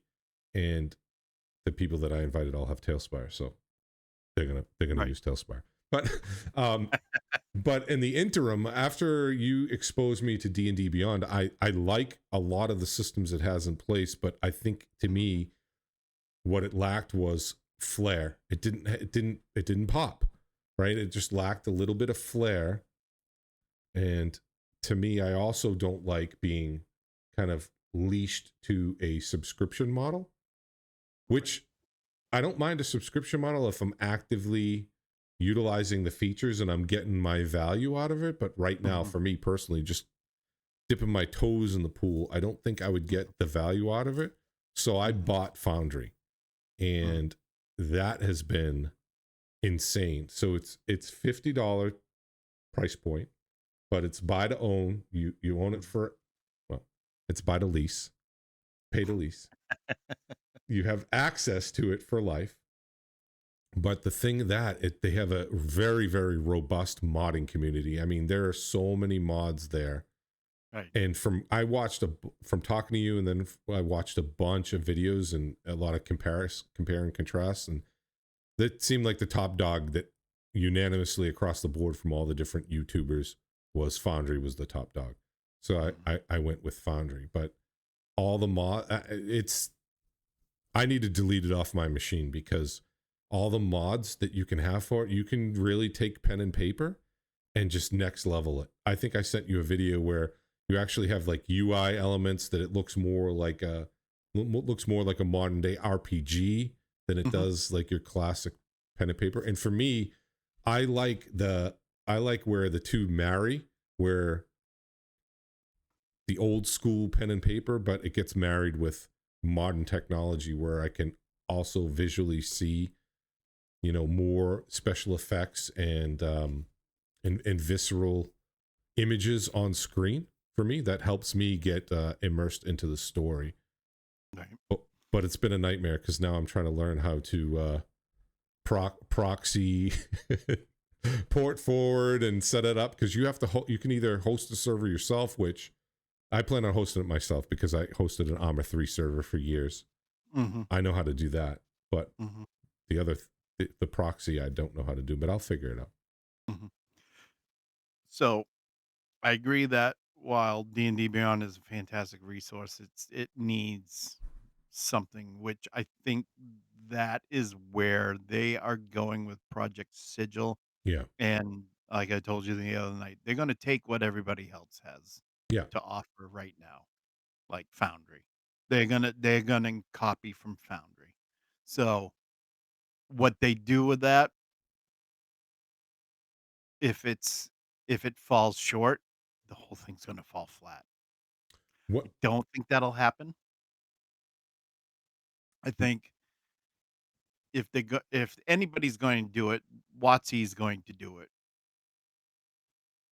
on a grand scale to where they wanna take all these people and bring them over to the Project Sigil and hopefully get that crowd from Foundry. Me that's what you know, I'm not gonna put it past them to do that, is what I'm trying to say. Yeah, no. I mean, ultimately, I would like to see something like that happen, especially if they're the biggest game in town. Mhm. But at the I same time, go ahead. Sorry. I was just gonna say, I don't, and I know a lot of other people, and I think you've said this yourself, I don't like giving them my money. Well, WotC. that's it too. I don't like giving them my money because it seems to me that instead of a passion project, where let's face facts, they have the coffers that they could throw a lot of money at this stuff, but they don't, and I don't like them trying to microtransaction people to death. Mhm, At the same time too, that's corporations in mhm, today's day and age in the world we live in. mhm, But what was I going to say? What I do like more so than what D&D is not doing well, what D&D Beyond is not doing well, they keep everything proprietary. What all these other offshoots are doing is, okay, so you have Foundry, right? I just recently bought Dungeon Alchemist off Steam. mhm, Dungeon Alchemist interfaces with Foundry, so I can just direct up export my maps into Foundry. Then you have Hero Forge. Hero Forge, I don't know if you're familiar with that, but you can go mhm, there and you can create miniatures. You digitally paint them. You can Mhm. set them up any way you want. You can print out tokens. You can print out pictures. It's an amazing resource. Even for free, you can find some usages for it. So what I've been doing is making character tokens for Mhm. totally free. I just create it, take some screenshots of it, save it, and convert it into a token. But I also did buy some characters, and it was like $20 for a monthly subscription, or you can buy the characters a la carte for like $7. So it Mhm. ended up, for me, it ended up being, oh, I'll spend $20 and I got 5 characters for that 20. Yeah. I created them. I exported those characters from Hero Forge directly into Tailspire immediately. As soon as I hit Mhm. pay, they appeared in Tailspire. So now these 3D miniatures from Hero Forge are automatically getting ported into my virtual tabletop. Mhm. So think about that as far as value, right? I spent $20. Now plus I got a pack of 5 kobolds for free. So I ended up getting 10 miniatures that all got ported over to Tailspire, but they also um, ported over to Dungeon Alchemist as well. So the same miniatures that I created in Hero Forge, I got to bring into two different ecosystems, one in the virtual tabletop and one in the 3D map maker. So for $20, I put basically 20 assets across 2 different platforms. That's what I like about that is the cooperation between the creative side where, hey, I'm creating the world, the maps, the characters, and then the execution side where the things I created are automatically getting ported over too. Mhm. It's phenomenal. Yeah.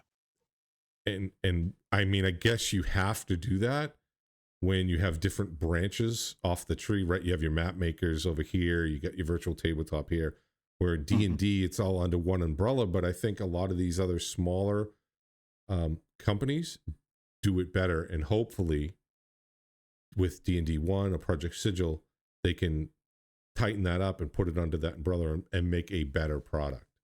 Mm. Yeah. Yeah. I agree.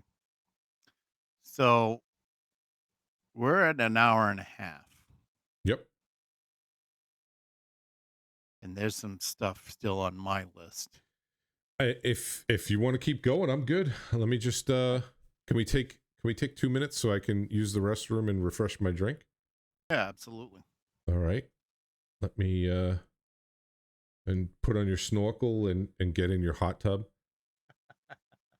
I'm just gonna put a be right back. I will be right back in like 2 Mhm. minutes. See you guys in 2. And my be right back is not working because this is a new layout. Be right back. 2 minutes.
All right.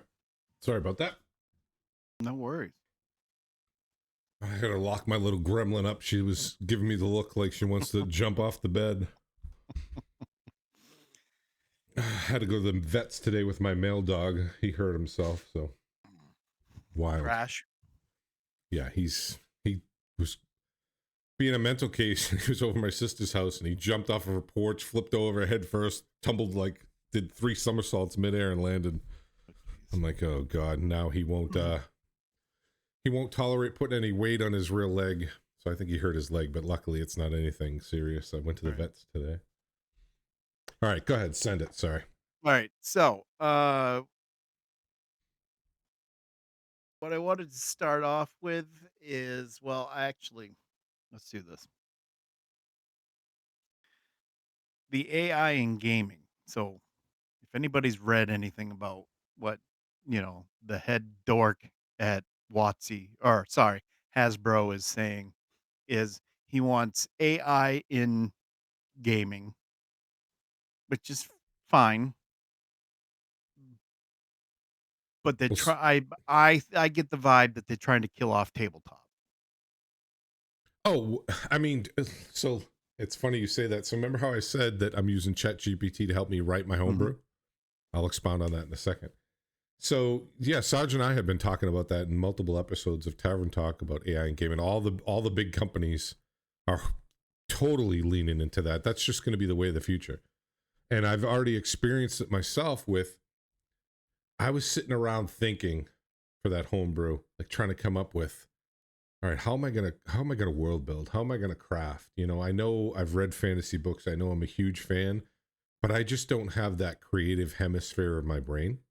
I Hmm. really don't. And then if I did come up with something, how do I word it? How do I word it that draws people in, that it make it an engaging story where people are invested and they want to hear me tell more? I Hmm. turned to Chat GPT. And then you talk about AI in gaming. Literally, I can have Chat GPT pulled up and literally augment my DMing through Chat GPT. Hmm. Chat GPT, my adventures come into a forest. Give me your 5 choices for a random encounter, 5th edition rule sets, make the CR between this CR window. And within 10 seconds, it prints me out a whole encounter with Hmm. the statistics, with all the dice rolls, the magic items, everything. It's Hmm. absolutely insane. People are actually playing D&D without a real dungeon master. They're utilizing AI to DM for them. Yeah, and I don't know. It just takes from the game for me, anyways. It does. So the reason why I'm not big on AI at all is because I hear it every day in tech. Every day, AI, AI, AI, AI, AI up the wazoo, right? And it's just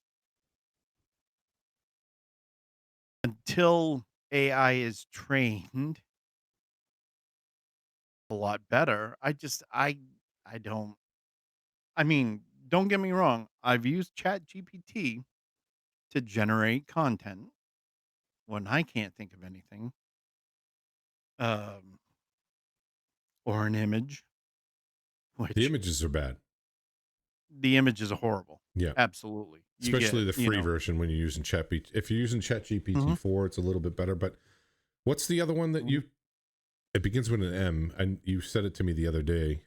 That's a paid service. That's probably the best AI art generator that I've seen. Oh, Midjourney. Mid Journey. Yeah. Yes. You have Claude, you have Midjourney, you have ChatGPT. I want a image of a wizard at his desk in his tower, and you're getting a seven-fingered wizard with with with eyeballs in his forehead, for instance. Yeah, It's horrible. I don't know. I saw a decent one. I saw Game of Thrones Redneck edition that was generated by AI, and it looked phenomenal. Hold I've on. seen some great images, don't get me wrong, but there's a lot behind AI, especially with content, right? Because if you use the wrong content, you're gonna get the crappiest of results. Plus, there's bias. There's bias in tech, but there's also, you know, Yeah. it it it it doesn't appeal to me that big. Now, So this project, when you the say go ahead. when you say they want AI, what I think they who want AI to power everything. Watsy does? Yeah, WotC Hasbro. Okay.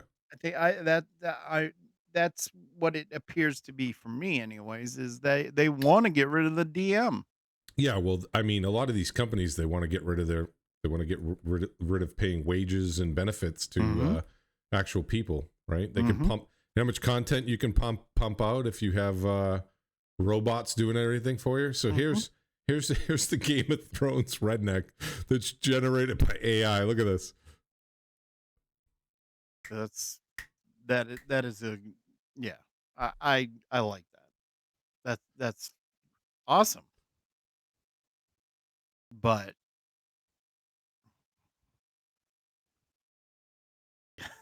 that's just ridiculous. That's so ridiculous with the trailer behind him.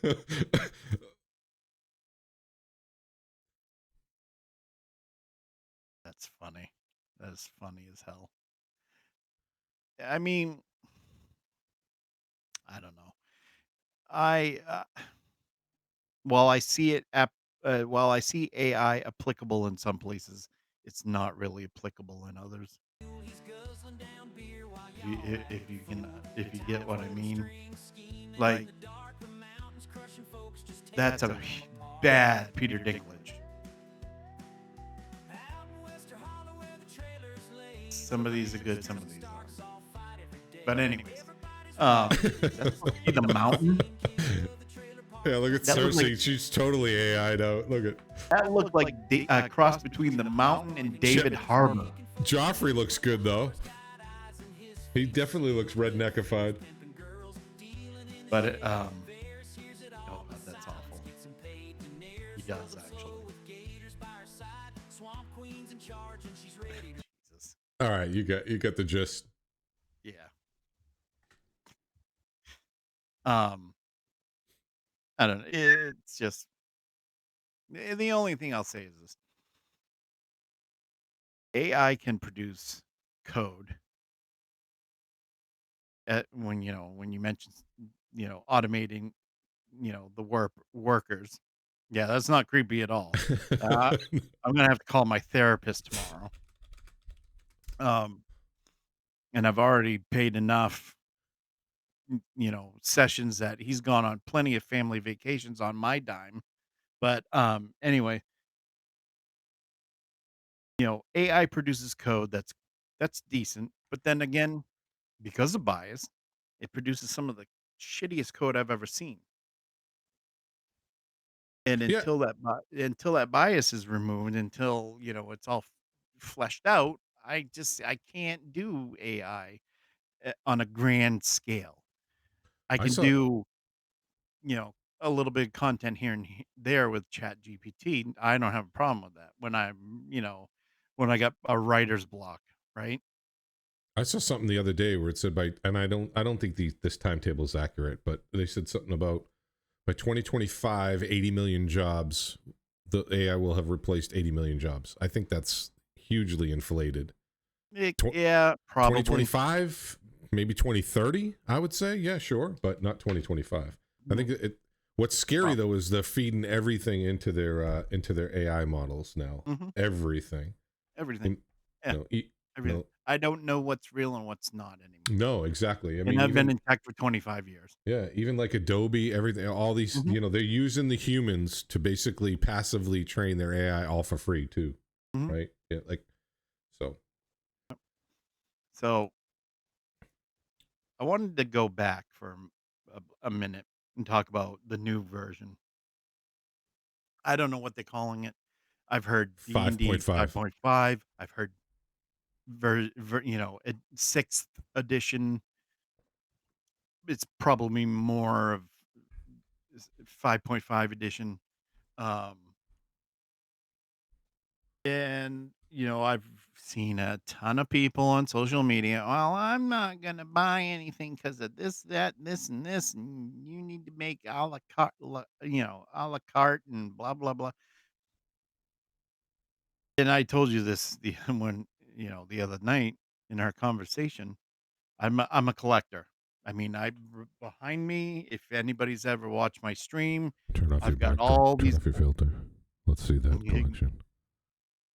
Yeah, I these What? I can't see. What's that say? World of Greyhawk. Oh, my man.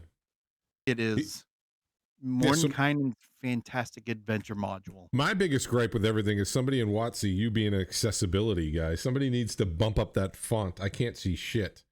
Even with these Oh, absolutely. I even with these absolutely goggles agree. that I have on, I can't see. I can't read the books anymore. I'm too old. And me being the accessibility guy, we need captions on our little thing here. You know what? I have that. I actually have that. I just didn't put it on this. I rushed this so I could get it up for you so you could.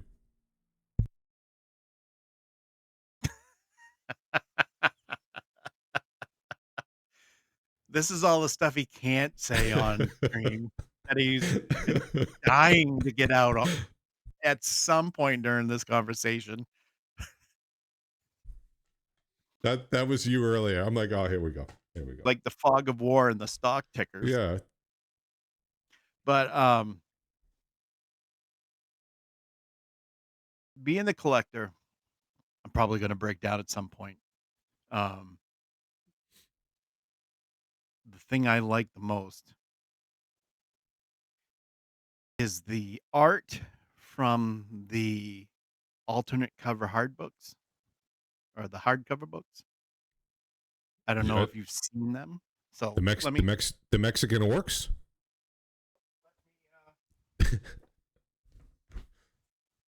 No, not that. Not the Mexican orcs. So you have art like this. Okay. I can get this working. Yeah, that looks good. They're awesome. So yeah, I spent $50 on the same book with just a different cover because the art is phenomenal. So just download the art. You know what? I'm gonna start. You can just start Venmoing me $20. If you're buying something for 50, Venmo it to me for $20. I'll get it to you. You already owe me $10,000 for that module. I'm not gonna let that go either. No, I do not, because I know it was you that bought that $11,000 or $12,000 module. No, it was you that sniped that from me. But I want to see what they've changed. I want to see what they've changed in the 2024 rules, basically. Have you watched any? Yeah. Thank you, Stream Elements. Appreciate the follow. Have you watched anybody? Like I saw Ginny D had pretty good. She broke it down. Mm-hmm. I don't know. She's got like aqua hair. She's really cool. Yep. She broke down like the Player's Handbook and the Dungeon Master's Guide. I'm getting them. I'm brokering a deal with that guy. I'm selling my comics to. I'm gonna grab those 2 books from him. I'm not gonna give them my money, but I'll get. So what I'd really like to see. Oh, now your camera's gone. He just. Why is my camera gone? He just ghosted, ladies and gentlemen. Lights on. Technical Todd. My light is on, and you can still hear me though, right? Yeah, it's saying your Elgato camera went down. Well, of course it did. So just what I've done before is I've refreshed it. I've like closed it out, launched it back up again. It should fix it. Just kill it in Task Manager. Then relaunch it. Jesus, this Elgato crap. This guy's got more. I know, right? Technical issues than Carter's got liver pills. Oh Jesus, I haven't heard that in 50 I know. years. I'm showing my age. See, Mikey's got it right. I cast invisibility. Yeah, he did. He's like, Power Cycle. There you go. What's up, Matt? Exactly. Exactly. Let me do this. Hey, go to your router, unplug it for 30 seconds. What's going on, Mav? We got another member for the pen and paper group. I recruited him. Todd's willing to go for Saturdays. There we go. There we go. There he is, the man, the myth, the legend. Yeah. All right, so back to 5th edition, and I want to hear what you think. What you think specifically is going to be good about 5.5? What are you looking forward to? Streamlining a little bit more. And with what limited knowledge I have, taking out a lot of the cruft and a lot of the stuff that and they they did a great job doing it with 5, right? What I'd really love to see, but the times we are living in, and this is kind of me segueing to what I wanted to mention about the older gaming worlds, is I'd love to see Karatur, Mystara, and even Dark Sun come back. But the Dark problem Sun, with Dark Sun, slavery. exactly. That's the problem with Dark Sun. You can't talk about that these days, or you can't have that in a fantasy setting these days. Dark Sun sounds like a really cool world, except for me, I don't think I would enjoy it as much because it's too narrow focused. Where there's no magic, there's no gods. Mhm. There's basically, it's like playing Conan the Barbarian Simulator. That's what was awesome about it, though. It strayed from the norm. Don't get me wrong. Don't get me wrong. It sounds super cool to do like one campaign in Dark Sun setting. I wouldn't Mhm. have a problem with that at all. Mhm. But as far as do I see WotC spending time, resources, and money at such a niche universe? No, I don't. No, absolutely not. Especially with slavery. Because what are you going to do? Yeah. You're going to drop off slavery from Dark Sun? Then it's not Dark Sun. You know? No, it's not. And you can always homebrew it. You can, or you could just, take the older stuff and, Mhm. take the older stuff and just homebrew it. I guess that's the fix. I mean, I've been doing that with the 2nd edition stuff, right? I've taken this stuff and modified it's already out there in 5th edition form, but I wanted to put my homebrew spin on it. So I've done that. I've left in the older spells and the older magical items that you don't see these days because they've taken it out. And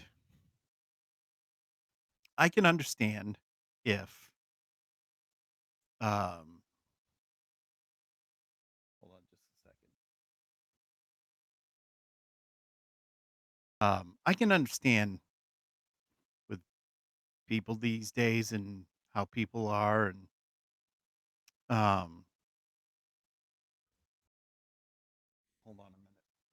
I can maybe get some guests or I can get somebody in our chat to watch. Um I You can see- see how some people may be uncomfortable with certain aspects of things.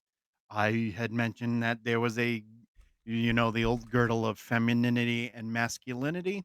I asked my group, I said, "Are you comfortable with this?" And a couple people objected, and I said, "That's fine. I won't put it in there. I will put a different item in there." And that was the last thing mentioned about it. And I don't mind that. I can respect that. You Mhm.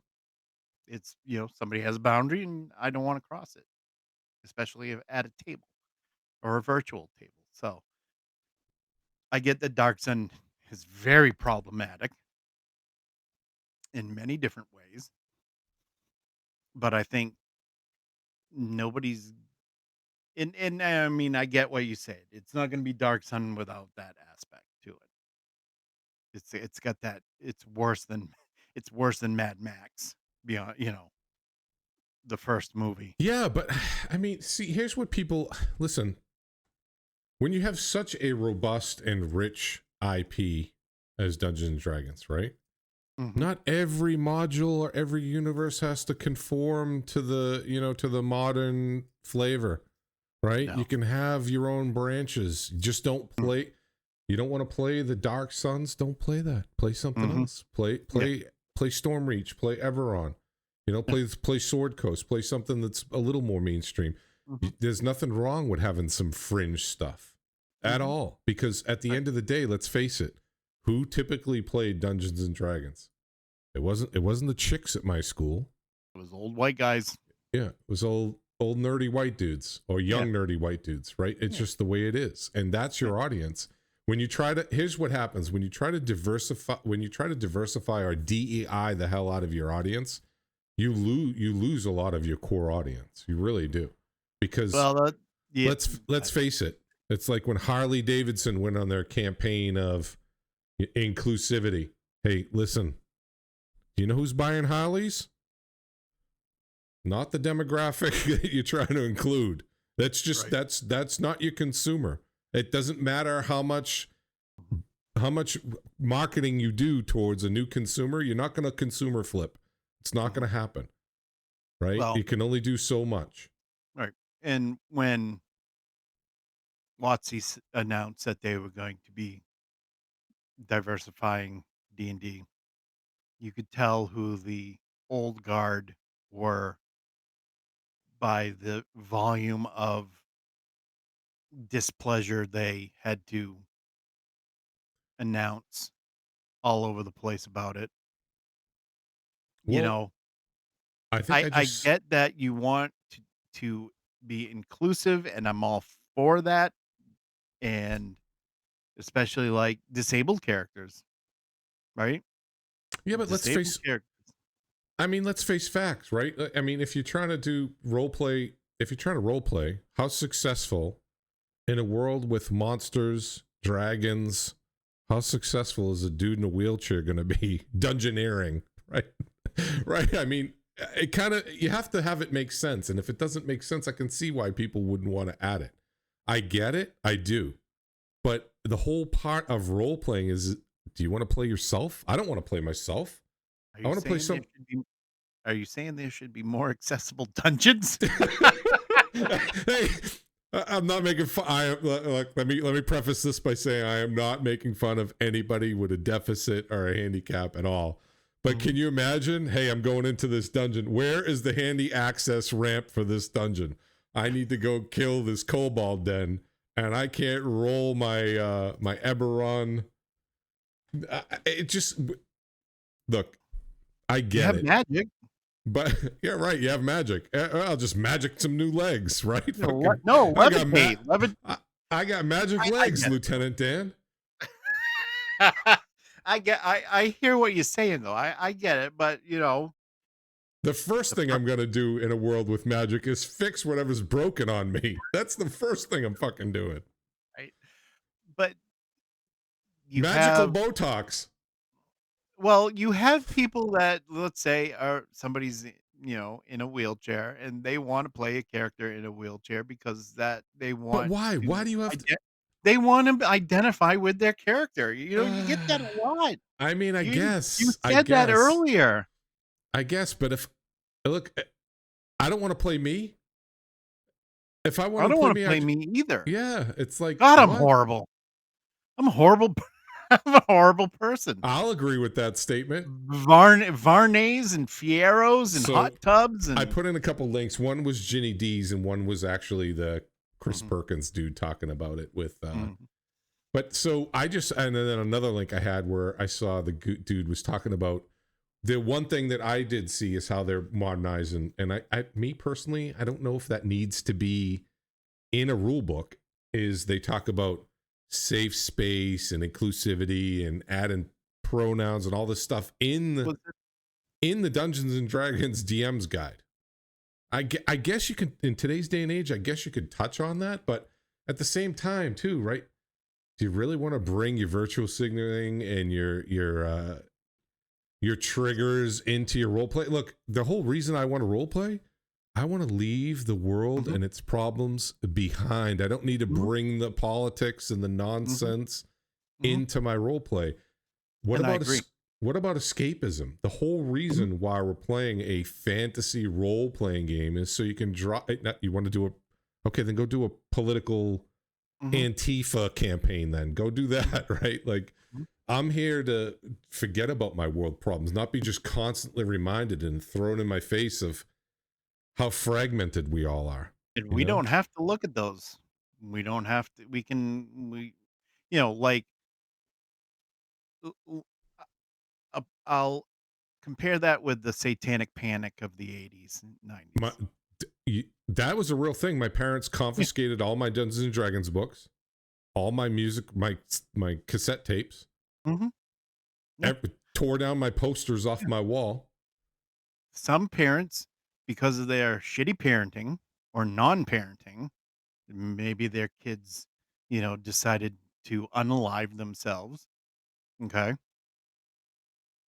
because of their ineptitude, they decided to blame a game because their kid played a game, and the kid didn't have to play the game, right?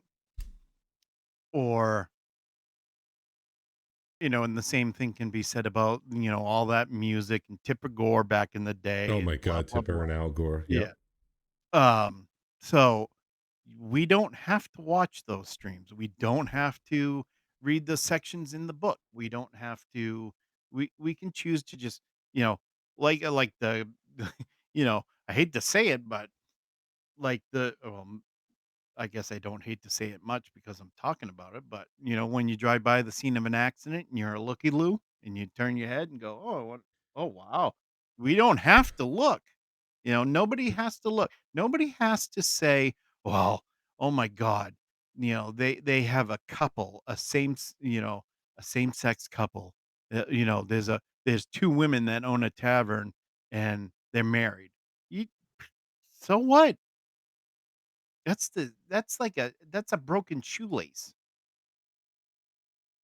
Yeah, no, and don't get me wrong. I'm not saying, like, example, you can you can tell any story you want and you can Mhm, flesh out your stories as long as it's done well. Case in point, mhm, Game of Thrones. Game of Thrones has all the same all the same diversity as we do in our modern times, but the way they tell the story is it's not overt. It's told mhm, very well, and mhm, it's told in passing. It's not right, like a champion at the forefront of pushing a political agenda. And mm, that's when I have problems with stuff, is when it just becomes preachy, or it's just mhm. gratuitously thrown in there just for the sake of pandering. I It's mean, like, yeah, look, your sexual preference should not be your personality. It should not be the forefront of the conversation, right? Like, well, yeah, those certain well, things to me should be I don't care what your preference is, but your mhm, preferences should kind of be in private. You don't wear it like a badge of honor on your sleeve. I guess some well, people do, but to yeah, me, again, too, it's separating all those hemispheres out. Just because I show up right now on Twitch doesn't mean I have to tell you my political affiliation, or mhm, how I feel about everything in the world. No, I'm here to talk mhm, about this specific topic on Twitch, mhm. and it's just set. But having that kind of bleed into my to the core rule books where that's even being brought up, I guess it's just, I guess Well, when you it's a checkbox for a lot of these companies, right? these days, yes. Yeah. So when you sent me that link, I could only watch a few minutes of it because the guy was just a whiny Hold on, bitch. hold on. Did you get this though?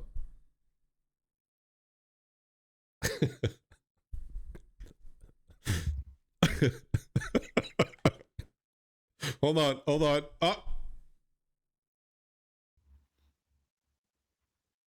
I get it. Some people don't like some content.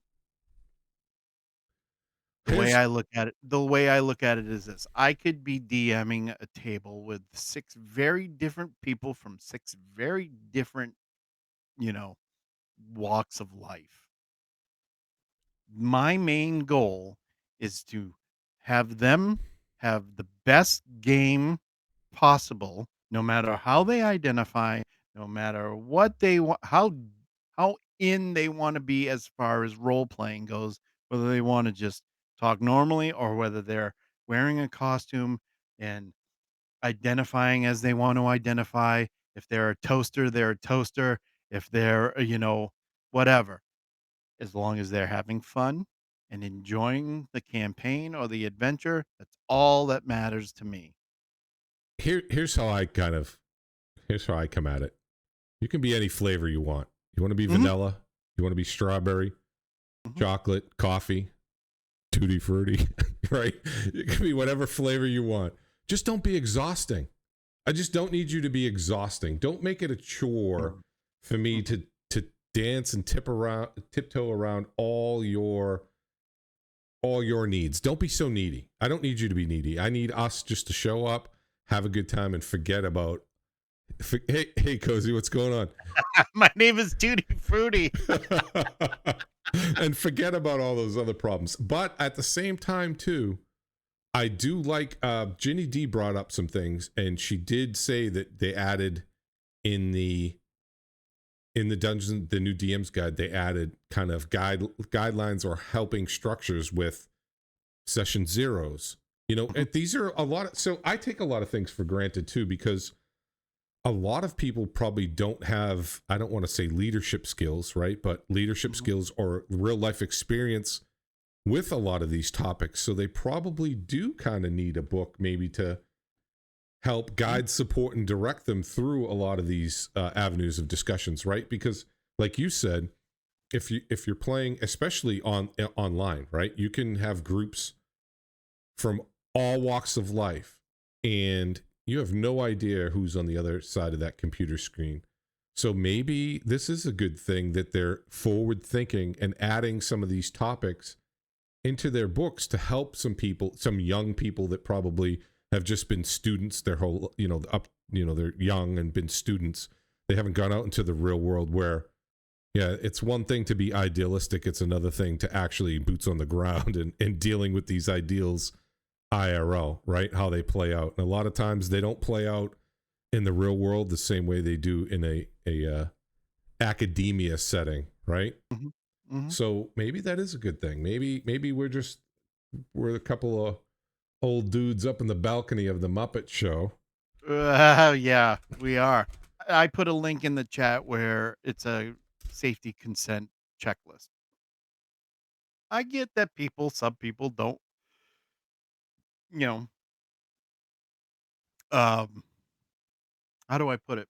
Assault of a violent nature sexually. I get how some people can be um, I mean, turned look, off by it, yeah, and some people have, trauma regarding that. I get that, I, and that is a session 0 thing. I get that Um, too. I do, but at the same time too, right, here you go. Here we are. You get the stream up. yeah. Yeah. Viewers and me consent to y'all's next podcast will be hot tub Hot tub stream and stream and your G G-string strings. Yeah, hell yeah, I want to see Todd in a G string. Oh and wait, the Varney. I'm wearing the Borat lime green. all right, here we go, Todd. These are our ambassadors. They are. They certainly are. That is us. That is me on the left. I'm Waldorf. Yeah, the other guys kind of get look, Yep. kind of got like similar chins, right? Look, Yep. I guess there we go. Yep. No, so that the one thing Ginny D talked about, and I thought that was cool, right? That definitely kind of broadened my horizons a little bit too. At the Mhm. same time, now granted, just don't be exhausting, right? I just don't want to deal with Yeah. exhausting people, Yeah. right? And we've talked about it off stream before where Hey, Helix, what's up? Hey, Cozy. Sorry, I've just been on my rant. How are you guys doing tonight? you know, it's selective outrage and this, that, Yeah, and the other thing. Yeah, I understand where you're coming from, definitely, because it is exhausting. it is, It dude. is. It is. It's like, look, bro. If I wanted to be in a political venue or forum, I'd be out on the. I'd go join those forums. I'd go join Mhm, a group. mhm, This is to get away from all that, right? Like mhm, this is an outlet, and And don't get me wrong, I was in a group with older guys that were playing, and it was cringy as hell that this one Oh yeah. dude wouldn't leave the tavern because he wanted to like seduce the tavern wenches. And I'm like, bro, come on. You can go erotic role play on your own, you creep. Can we get this thing Right. rolling? Right. But Right. I said that to him. I'm like, but I Uh-huh. knew him, so, but I was like, Right. can we get this thing rolling, dude? Like, go buy one of those novels or something. Yeah. I'm here to slay monsters and get loot. Right. And if you understand what I'm about to say, then it's one of those if you know, you knows. Yeah, I don't want to play with a guy who's looking for Skinamax After Dark, Emmanuel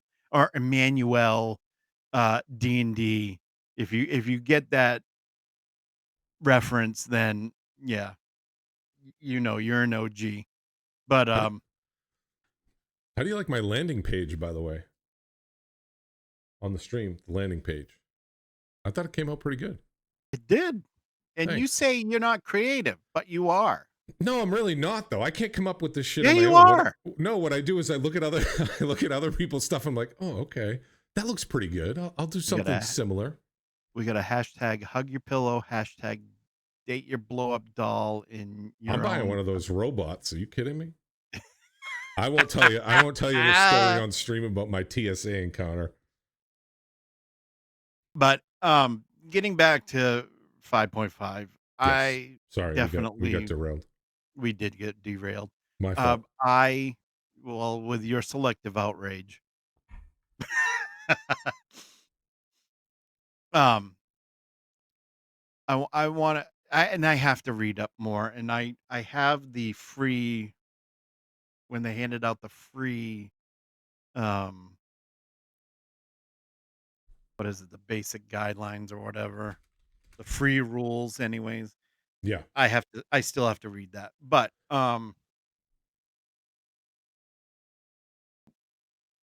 I do like that they're kind of making it more so they're kind of I don't want to say they're making it more like an MMO, but mhm, they're kind of having more activities to kind of keep you immersed in game, right? So the mhm, bastions are pretty cool. They're kind of like they are. they're kind of like what keeps, right? Where you, Yeah. I know when I was a kid, what we used to do is we would you know eventually progress and elevate our status, and then we'd own like keeps or Mhm, and work up towards castles.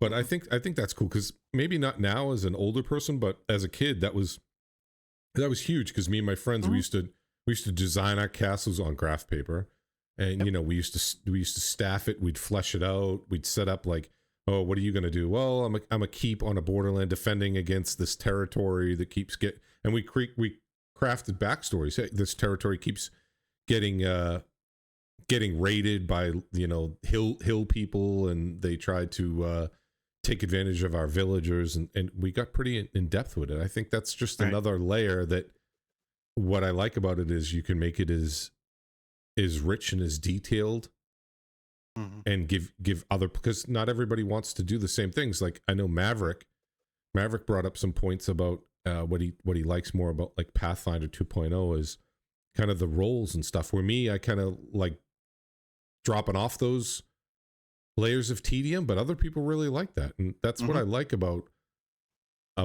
using it as a platform. And I think fifth edition, I'll have to pull up that interview with Chris again, but they were talking about they've brought in a lot of other things from other books and put it into the Dungeon Master's Guide, which Mhm. to me it should be not. I'm not saying it should be a one-stop shop, but I do like that they kind of expose you to unearthed arcana, right? Instead of it being its own book, now some of the magic items are in the Dungeon Master's Guide and help you with that.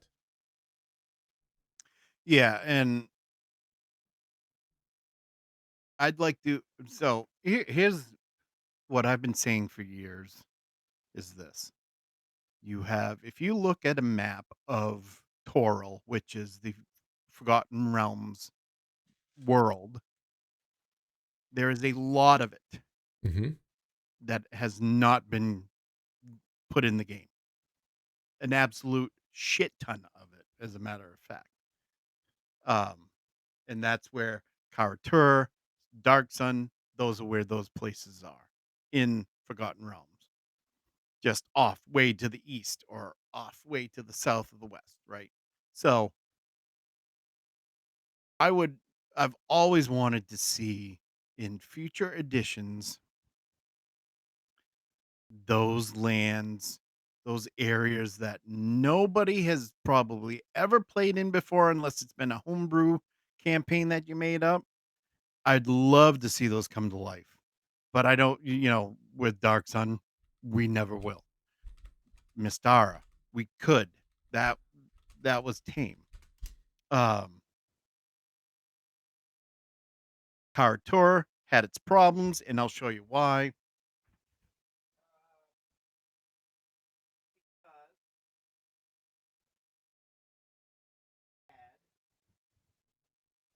This goes back to the days of, you know, 99.999% of old white guys. We don't use Oh the my God, word that was Orient. Oriental Adventures. Yeah. Yeah, I had They that book. don't use that word anymore. Oriental. Fine. That's where I had my shtick when I was a kid. Ninjas. Exactly. I loved playing ninja characters. Hmm. Loved it. So, I mean, things like that. Things like Mystara, Hollow World. I don't know if you ever played in Hollow World. That was fun game. It didn't last very long, but it was fun, right? I'm not familiar with Hollow World. Hollow World was great. That was like I don't think it was specifically Mystara, but then again, I could be wrong. I'd have to look it up. But anyways, bring back what you can bring back, and then look into trying to do something with things like Dark Sun. You have creative minds over there for a reason. Make them earn their paycheck. Well, But hey, that goes back in my opinion, that goes back to these yahoos that are at the top of the, Hasbro and WotC, not so much WotC, but Hasbro food chain where they're not gamers. And no, if they were, they're not anymore. I'd love to, I'd love to hit a lottery like $1 billion and buy buy WotC from Hasbro and tell them, go pound sand. I'd love to see somebody from, a gamer, buy WotC and take the reins and well, hey, you know, do good things with it. I mean, so Dark Sun. My take on it is, yeah. Look, I think everybody can agree slavery's horrible and slavery's terrible, Yep. but every single culture on the planet has been subjected to it, right? And again, too, it's like you can't just deny history. I'm not saying you're not even that's not even glorification. It's just it's a different world. You're role playing a different world. What about isn't there I think there's some games where it's like a nuclear holocaust, right? That's never well, Mm. I mean, that's That's happened too, dystopian. right? Mhm, But that's a dystopian future, right? But that's happened mhm. too. IRL. Everything has happened IRL. And you can't I guess if you I don't know. I guess it's just a different way of thinking, and I don't think that way. So to me it doesn't make sense how people could be so triggered by events that didn't even affect them. If anything, just utilize those events as a learning tool and never repeat those Right, same follies again, right? right. Well, that's we're skating on we're skating on very thin ice here. But I'm going to say this, and this is the we can move on from here, right? You still have uh you still have content in DDO from here, and I don't know if you can see that. It looks like a dude capturing a thrall. I can't see it really, but You have the Slave Lords series. So I haven't heard anybody get all bent out of shape because of that on DDO because you still have the word slave in the game. Where's the Slavewood series in DD? Oh, there are slaves in DDO, right? Which Yeah. quest? There's I forget. There's a quest that. Somebody in chat would have to remind me because I cannot remember right off the top of my head, but I know it exists for sure. Trying to mess with artwork on here. Let's see. Yeah, I see you out of the corner of my eye, And I see you. tinkering with things again. Yeah, the Slave Lords Slave Lords campaign. campaign. Okay. Yeah. So, yeah, a lot of them, and I get it. Believe me, I get it. We don't want to go down that road, but I get it. So let's. I guess So the only. fifth edition. Mm-hmm. I would look at it like this. So my opinion, if I'm gonna play with you and we stay in the 5e vein, then Mm-hmm. what I would look towards doing is parsing through 5.5, Mm-hmm. seeing what you would adopt, take away, and what you would drop off. Which I did with 5. Yeah, I think there'll probably be a lot of things in there that Mm-hmm. will take you in a direction where you're like, oh, okay, Mm-hmm. that might be worth. Bastions being one of those things. Exactly. Um, so I wanted to go over a couple more things Go ahead, send it. real I'll quick. try to shut up and not monopolize the conversation. No, I don't want to. We got to wrap up here anyway. We're going on 2.5 hours, but Yeah, you get a little you get a little no, long you winded see, sometimes. here's where you're wrong, but it's okay to be wrong. But DM's Guild has and I know I sent you the link. I don't know what you think about DM's Guild, but there's so much content on there that's just awesome. I'm not familiar with them at all. To me, some of this stuff is all new, right? Like a lot of stuff is old, but like I said, I haven't played anything since I was like 13 years old. So that was the link I sent you to those maps, those Mm-hmm. free maps. So I'll just I'll put the link in the chat here. Um, there's the link to DM's Guild. Lots of great new content, um, older content from 2E that has been converted to 5E. All the older stuff that I love to play that's converted. Um, so I just wanted to touch upon that real quick because I think that's one of the best resources. There's also Drive Through RPG, which is very similar to DM's Guild. So I mean, there's lots of stuff that we can pick and choose from there too, and it's PDFs 2.95. There's a lot of free stuff on there, so I just like Oh, to mention that. Shadow of the Dragon Queen campaign. What is this? Um, then the only other thing Oh, was, and companion. Okay. maybe we can do this, another time, but I wanted to go through.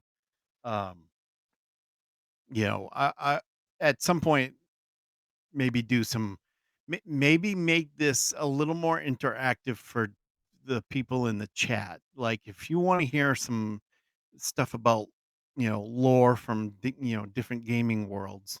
Um, I was going to touch on, we were talking about Greyhawk earlier.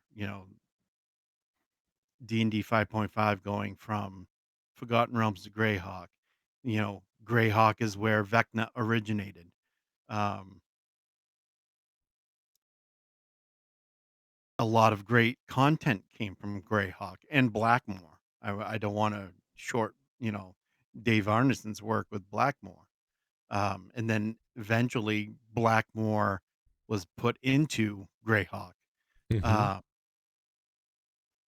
there's Greyhawk was the original blueprint, and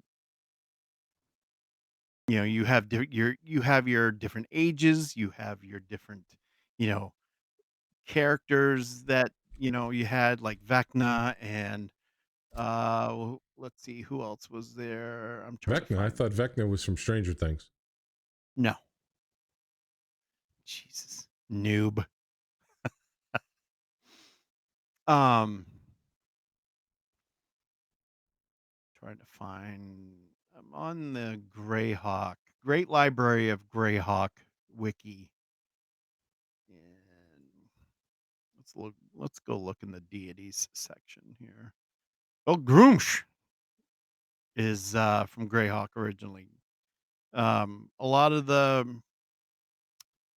of the deities, or I shouldn't say a lot, some of these deities were Greyhawk originally. Um,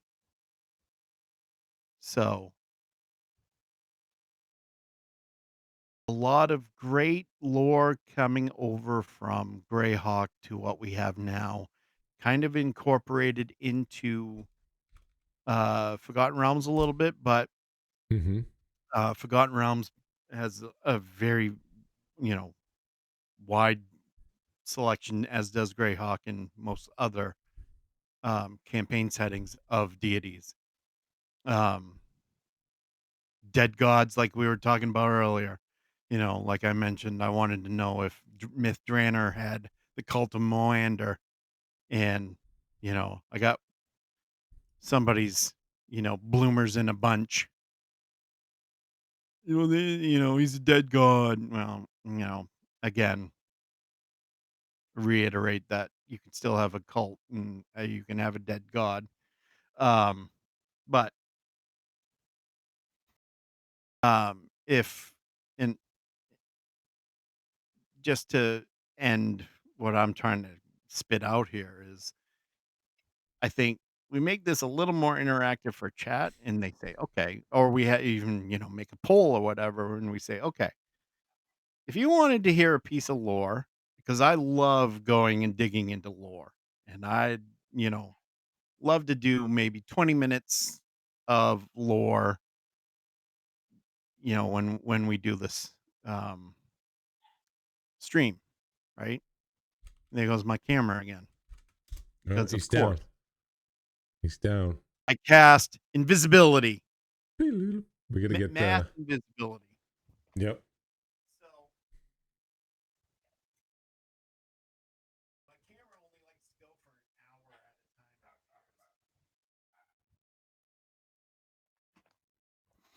You're time. back. And yeah, poof, you know.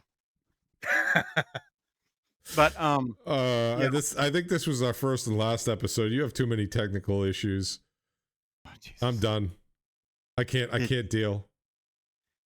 Go ahead it's and the, listen to you. well, my mic hasn't No, you've given been out good. yet. We've been going I for. changed the I changed the cord. So Oh, well, there you go. You got um faulty equipment. anyways, yeah. Um if anybody wants to hear lore, throw it in the chat. Who do you want to hear about? What do you want to hear about? I think making it a little more interactive, and that way I'm not on a soapbox as much and not babbling on and on, but Oh, somebody's car alarm's going on. somebody's idiot box Yeah, went somebody's. off. Let me go get my 45. Hold on. No, I think so. I think I was underprepared for this one too. I think next time I'll Mm, definitely have a kind of a format, and I think we should have some, like you said, maybe like a lore episode where you do 20, 30 minutes of lore, and we kind of go into the lore to kind of instead of us just talking, we kind of do not. I don't even want to say a deep dive, but like you said, we'll pick something off of this Dungeon Masters Guild, like some of these more lesser known titles that are actually, you say they're excellent, right? And we can both learn something. One episode you'll do one, the next one I'll do it, and mhm. I think that would be great. We can learn something, chat can learn something, and maybe we could introduce something to each other or to the chat that, hey, you guys might want to use this for your campaign, or you guys might want to Yep, add this for your homebrew. definitely. like I said, I love diving into the lore. Um, some of the bringing to the forefront stuff that most people wouldn't know, like artifacts from 1st or 2nd edition, right? The lore behind those, or deities or characters, or even places, like,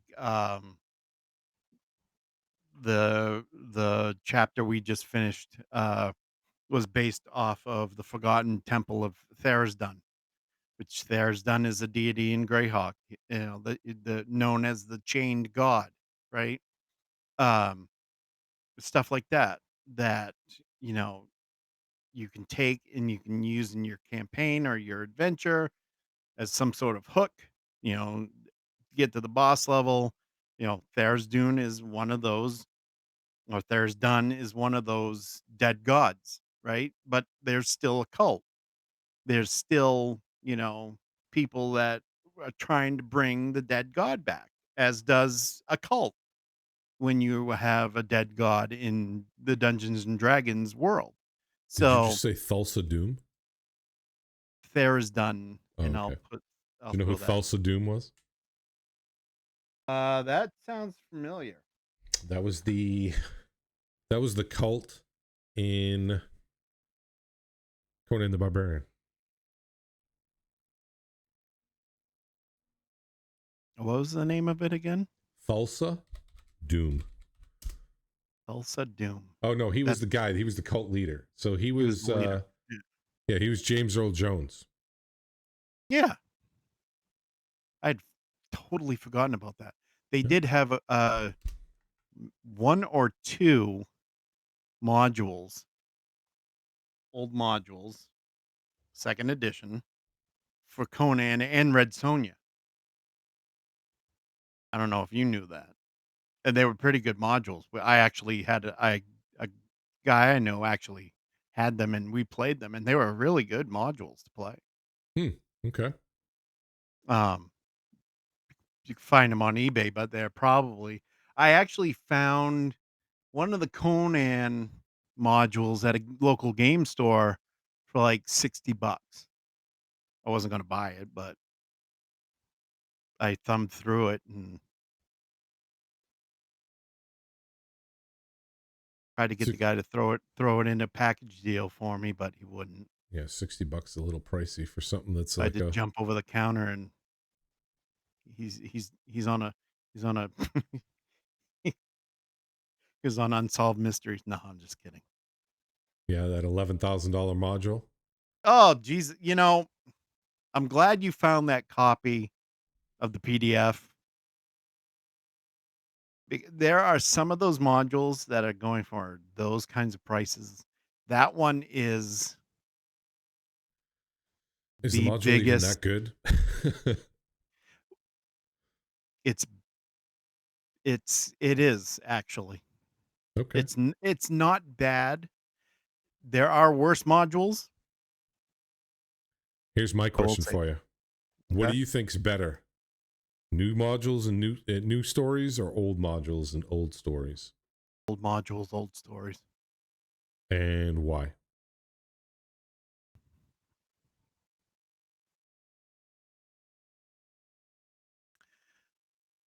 Because of the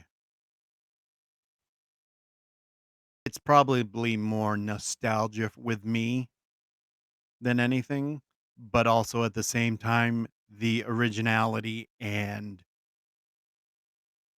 just some of the stuff you could do back then. I mean, you can still do the same stuff, don't get me wrong, and I know, not taking away from newer content, newer modules, because there's great stuff out there too, but I just miss picking up one of these Mm-hmm. and just thumbing through it and seeing, you know, the original Circle of Six, for instance. Mordenkainen, um, and if people don't know, Gary Gygax used to just Gary Gygax uses kids' names for some of the cities and places. characters in Greyhawk, and his table, some of the names you can see some of the names like Yrag, Yrag, that's Gary backwards. Yeah, right. So a lot of those guys did that. They just flipped the words, flipped the letters around and played their characters with the name Here, with their names like that. here's my question: why are all the modules now hardcover instead of those like paper ones? Remember, they were paper and they had the 3-hole punch, so you could put them in binders. Remember? Yep. I Yep. have some of those binders behind me. Why? I wonder why they went away from that. I would rather, and it goes back to that tactile feeling I talked to you about. I would rather have something like this, right? I mean, You got especially for a module, right? I don't need it to be a hardcover. right. You got your maps in the inside cover, right? You got whatever pertinent information for the maps right here, and then you have all your stuff right here, right? I like that feeling. I've always loved that feeling of picking that book up, picking that module up, and playing it. Put it in front of me in behind my DM screen and rolling my dice and having a great game. With a hardcover book, I don't get that. No, And no, especially with the font. oh my god, it's like Where, where remember those old I'm like remember those this. old remember those old right? Remember those old Flash websites with the really tiny pixelated font? Mm-hmm. It's just like that. Every time I open a hardcover book, it's just like that. It just brings me back to that time. You ready? You ready for the And BRB? Right? I'm not. the Check this out. right, what do you got?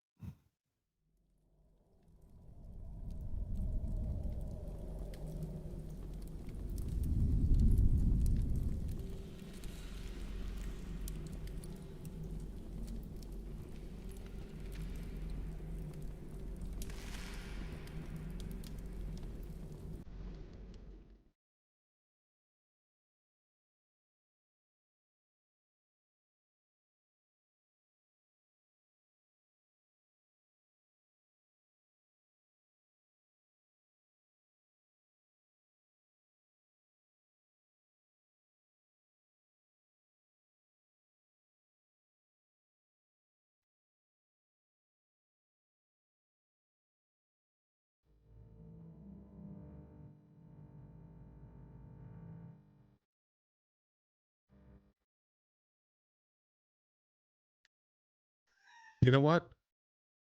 Don't content shame me.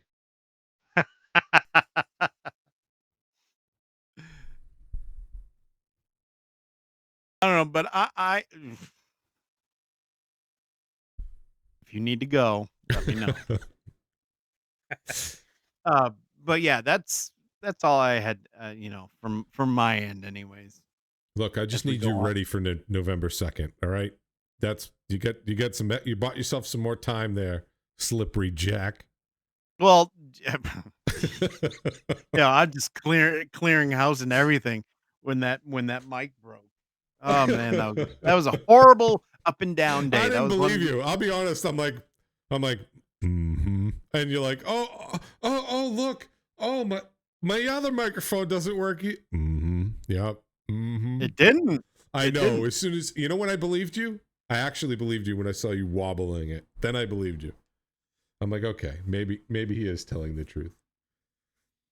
This Yep, one and this one's great. This microphone right here. no, dude, I love that microphone. It's better. You're no offense, but your other microphone sucked.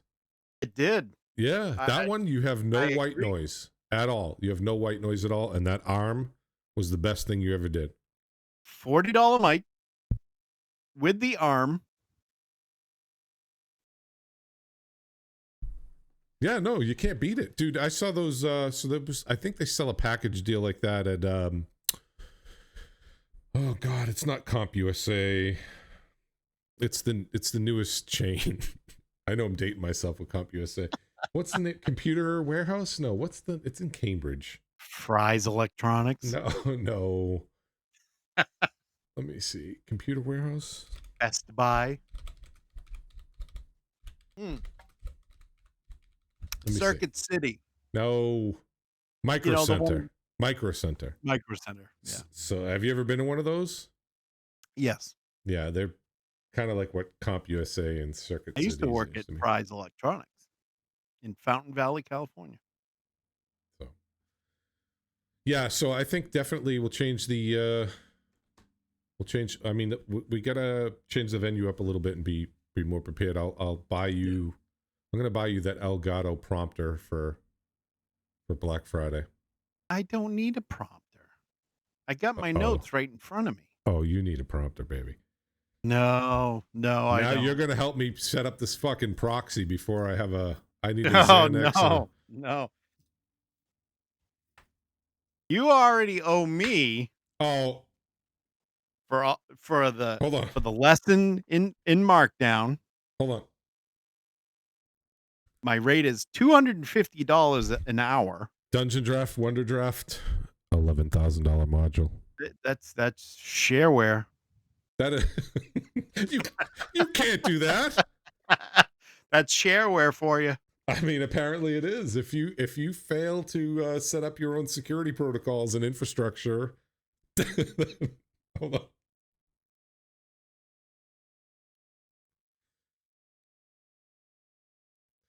So, all right, I'll see you on Lanterns of the Mist. No, you won't. No, you won't. You won't see me back. I won't be back on that game with any regularity, I don't think, unless I have a. Go ahead. Before we go any further, do you have anything else you want to touch upon? We're going on 3 hours. We at least need to hit the 3-hour mark, and we're about 17 minutes, 16 minutes short. Do you have anything else you need to talk about or want to talk about? Chat, do you guys get anything? Mav, you get anything? You want to jump in Discord and be the arbiter over here? You want to somebody in the chat. Let me get a W in chat. Yo, chat. I think they're just ready to file out of here. No, you're entertaining. No, I'm not. Just ask my girlfriend. That. What do you think of the torches? You like the torches? I like the torches. I love the torches. Yeah, they're atmospheric. Yep. How's this? How's this? It's where I chain up my slaves. What? Jesus Christ, man. Oh wait, what? you can't say that. Go ahead. What? You can't say that. What do you have coming up? As far as, are you streaming? Here's what the public wants to know. All right. Choir minds want to know what are you going to be streaming? Are you going to get your head out of the? Are you going to look up from your bookworm? And are you going to stream again? Yes, I am. So when I get this whole Foundry thing dialed in, and believe me, it's been a project. You getting all these settings right, and then I break stuff, and you know me. I'm a tinkerer. He's making himself seem like he's Einstein and he's working in theoretical or quantum not physics. Theoretical physics, but quantum physics. Yeah. No, but I break stuff. Dr. Sheldon Cooper of the D&D world. I never claimed to be an Einstein. I barely scraped by. Me and Chat GPT. If you notice, if you looked at the homebrew, I actually credited Chat GPT. So my idea was just to get this dialed in, right? I'll work on that homebrew is gonna be a long time cooking, because that story. Here's what's funny. The more I put to paper, my kind of like my thoughts and ideas of where I want it to go, the larger it's getting. Have you ever had that happen to you where you're like, oh yeah. Yeah, I'm like, oh no, it would be cool if they also do this, and then put a fork in the road, and we'll drop this hook in. And what I am learning to do now that I never thought about before is I'm learning to, even these ancillary characters that seem like they're inconsequential, I'm also starting to flesh them out, and then having them have kind of hooks and stories and arcs that if the players do this, then that'll take them down this path too. It will like branch out into all these different other veins, which is pretty cool because when I first had it in my mind, it was literally like, no, they just go here, they show up, they do this, they go to the dungeon, they kill, and they come out. But that's not how it probably would go down, right? So I'm trying to have all these other branching paths that kind of can move off and then come back and circle back around to the main objective. But it's Well, been yeah. extending and enlarging the whole creative Mhm. process, No, which it has takes been on cool. yeah, it takes on it snowballs Yes. because that's world building for you. No matter if it's just partial world building or, an entire world. So Um, I that's am how it going to goes. stream and I am going to play some of those turn-based RPGs like Pathfinder Kingmaker. I want to play those. Um but Ultima Online. I really would like I'd like you to get the fire on your ass and stop simping and play some Baldur's Oh. Gate 3. Let's play some Oh, Baldur's Gate 3. I have a Fridays on my schedule are going to be Baldur's Gate 3. Well, let's do so we can do Baldur's Gate 3. We'll stream that and then it actually has integration with your chat that can help Yes. pick your dialogue and I'll let you've never played it, right? You've never done the whole campaign? Not the whole, but I got to where did I get to? I got past that, You got to the Druid camp in Act 1? no, I didn't even get that I didn't get very far. All I right. didn't So even yeah, get you didn't far get into the far. first act. All right. So it can be your story and I'll just kind of pal around with you cuz I've already played it. I wanna start over from scratch. So do I. So, Next that's question. that's that. Modded or unmodded? Hmm, You're a boomer, probably so m we'll probably go with unmodded. probably. I would rather do unmodded first and then modded and see what I like better. Yeah. But I Okay. do like the sounds of the modded stuff. Modded, I just look Um, for quality of life functions or things that kind of add in randomizers, right? Because a lot of stuff on that is a little bit on rails.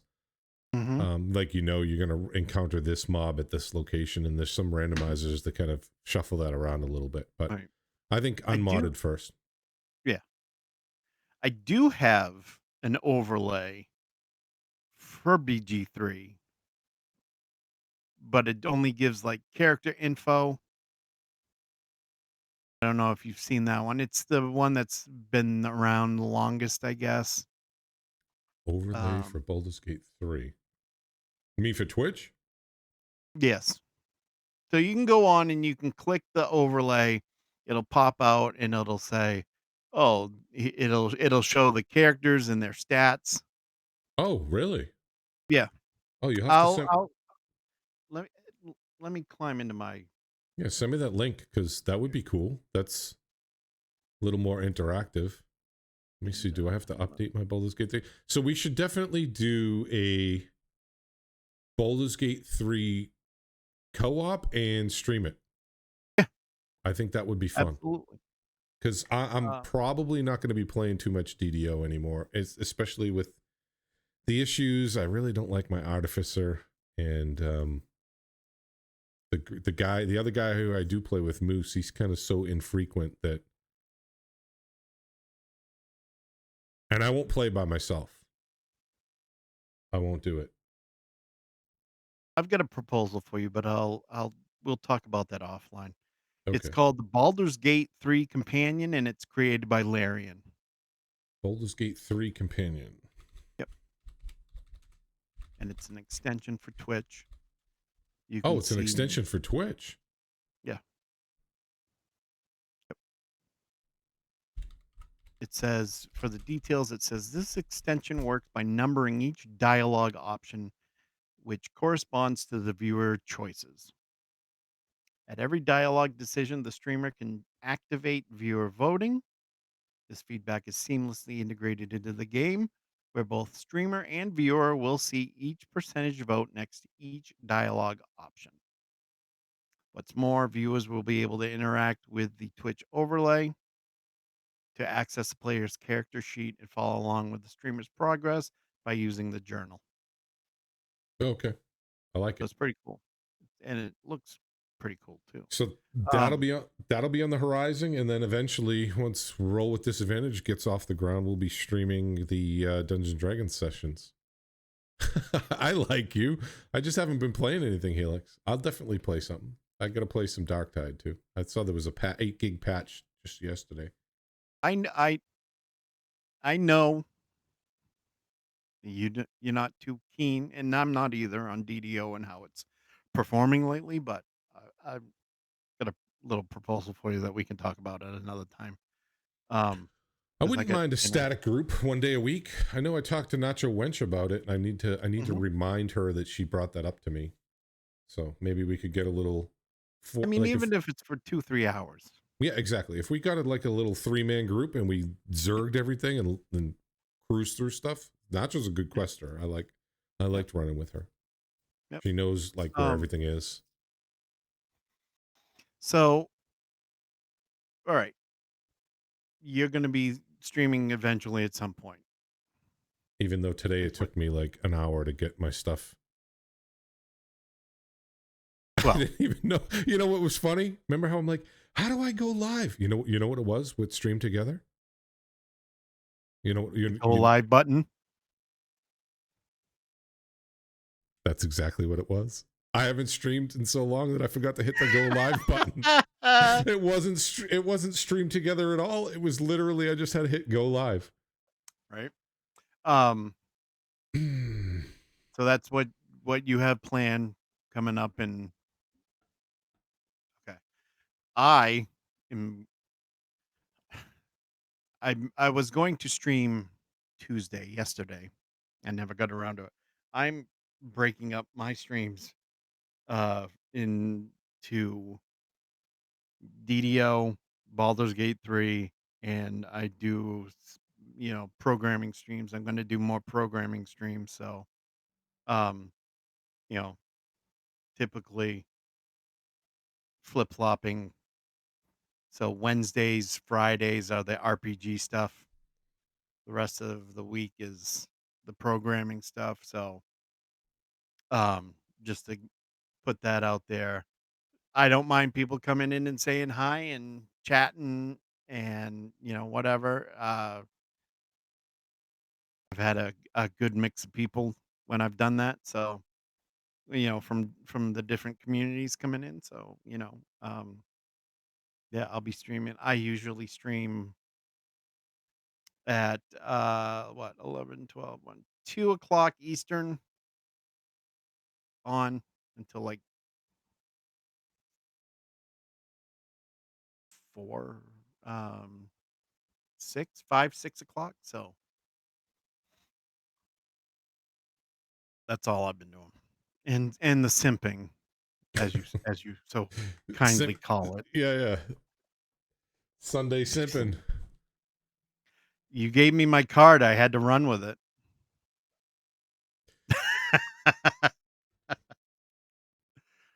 I'm just looking forward to streaming the Dungeons and Dragons stuff. I think it'd be cool.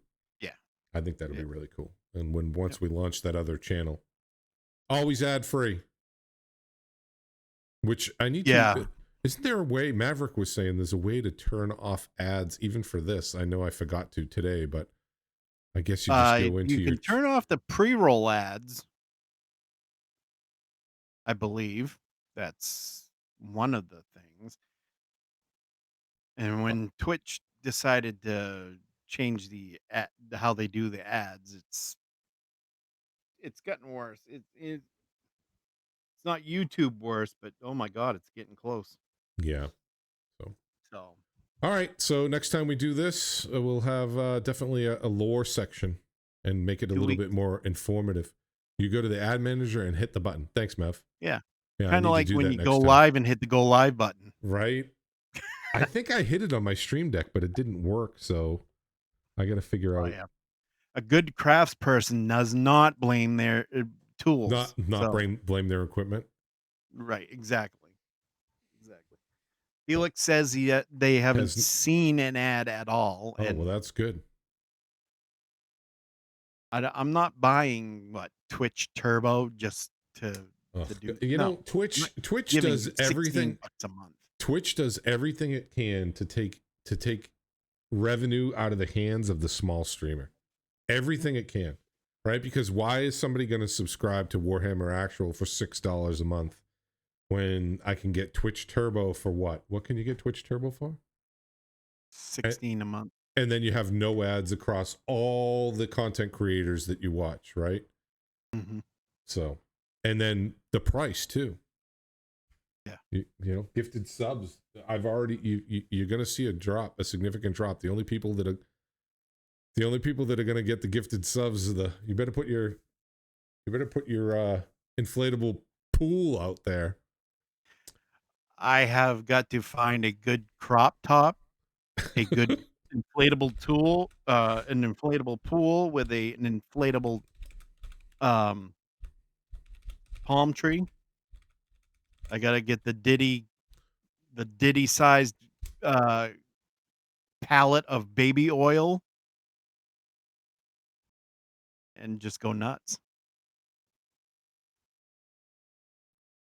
Sounds good to me. I was going to put up a picture of a guy in a half shirt, but I can't find one.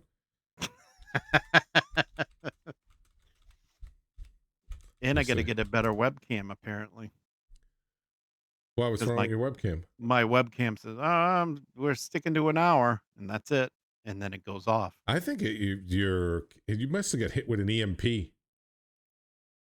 may have.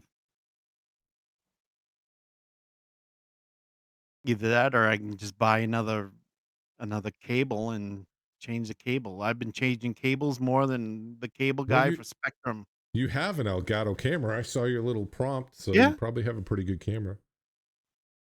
I mean, it is a good camera. Don't get me wrong, but all these freaking issues that Helix is saying switch ports.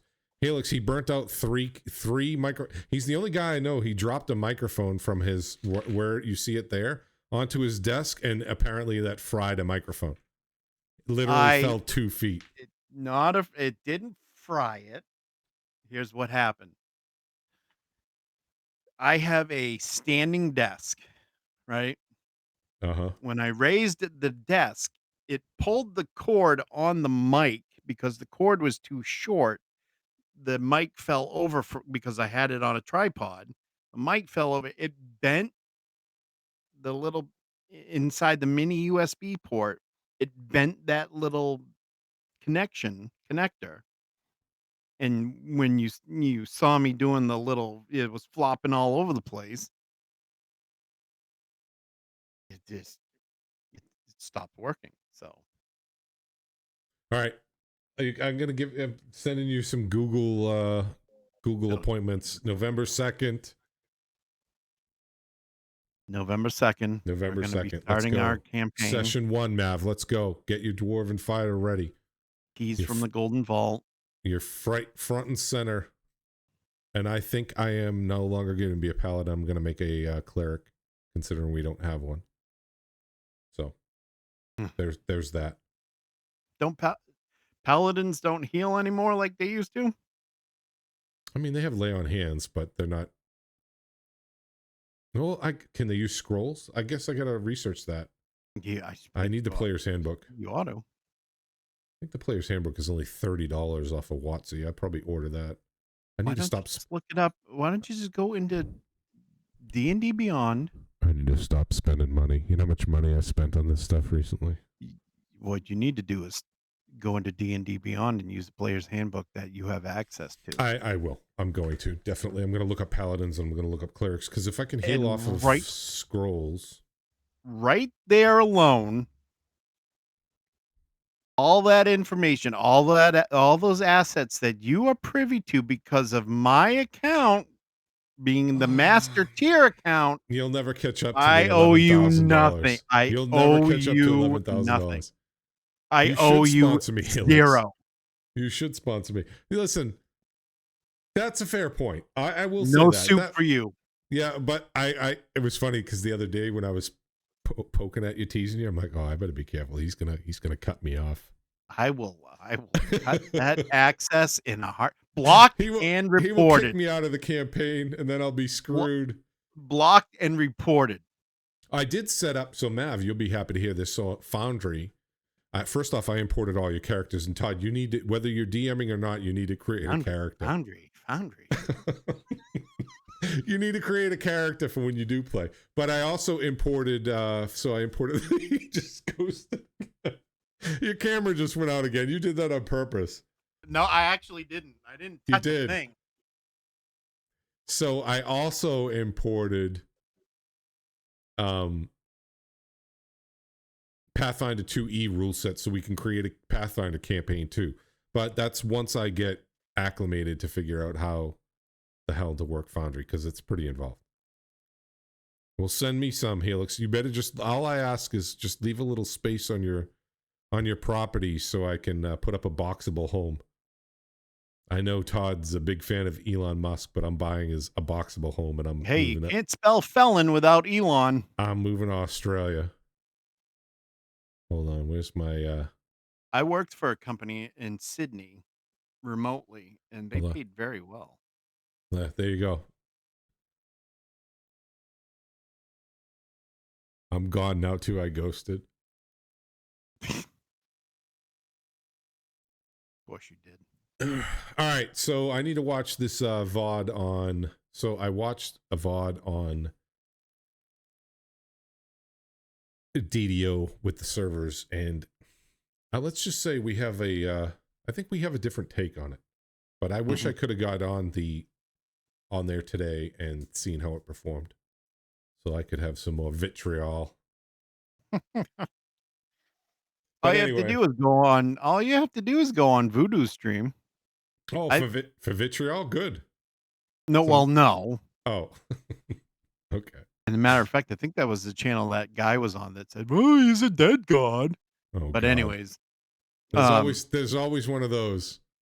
I think Cozy Bean was playing on the 64-bit server. That she got on? They must get preference or something.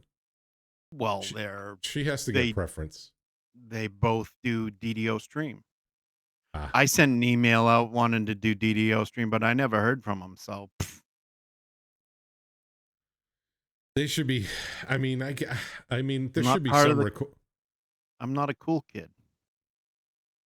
Gave her VAP. Yeah, okay, yeah. I mean, certain content creators, they should never have to pay for an expansion, right? I mean, yeah, they're the ones. I saw Voodoo had like 70 something viewers today. DDO can't even break 100 viewers on its best day. So yeah, he should be getting some perks.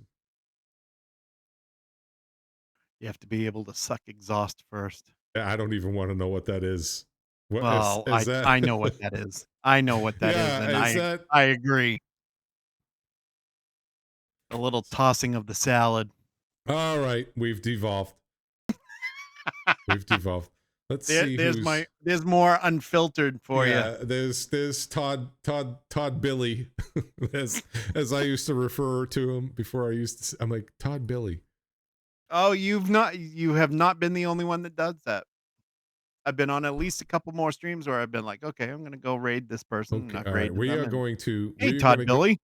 We are going to go ahead and we are going to raid. We are going to raid Miss Cozy Bean. Let's see. How do I don't remember how to raid now. Hold on. It's coming back to me. I need to get back to Australia. I have not been in over 20 years or 30 years, maybe. I need to go back. I love Manager. Australia's good except for this one guy I know. His name is Warhammer Actual. Well, besides him. We are going to raid Miss Cozy Bean, guys. Thank you so much for hanging out and having a good time. Hopefully this thing will be a little bit more dialed in, Todd, once Todd gets his shit together. Oh my God, Cozy Stream, the two Muppet guys are on it right now. Excellent. All right, see yous. See ya.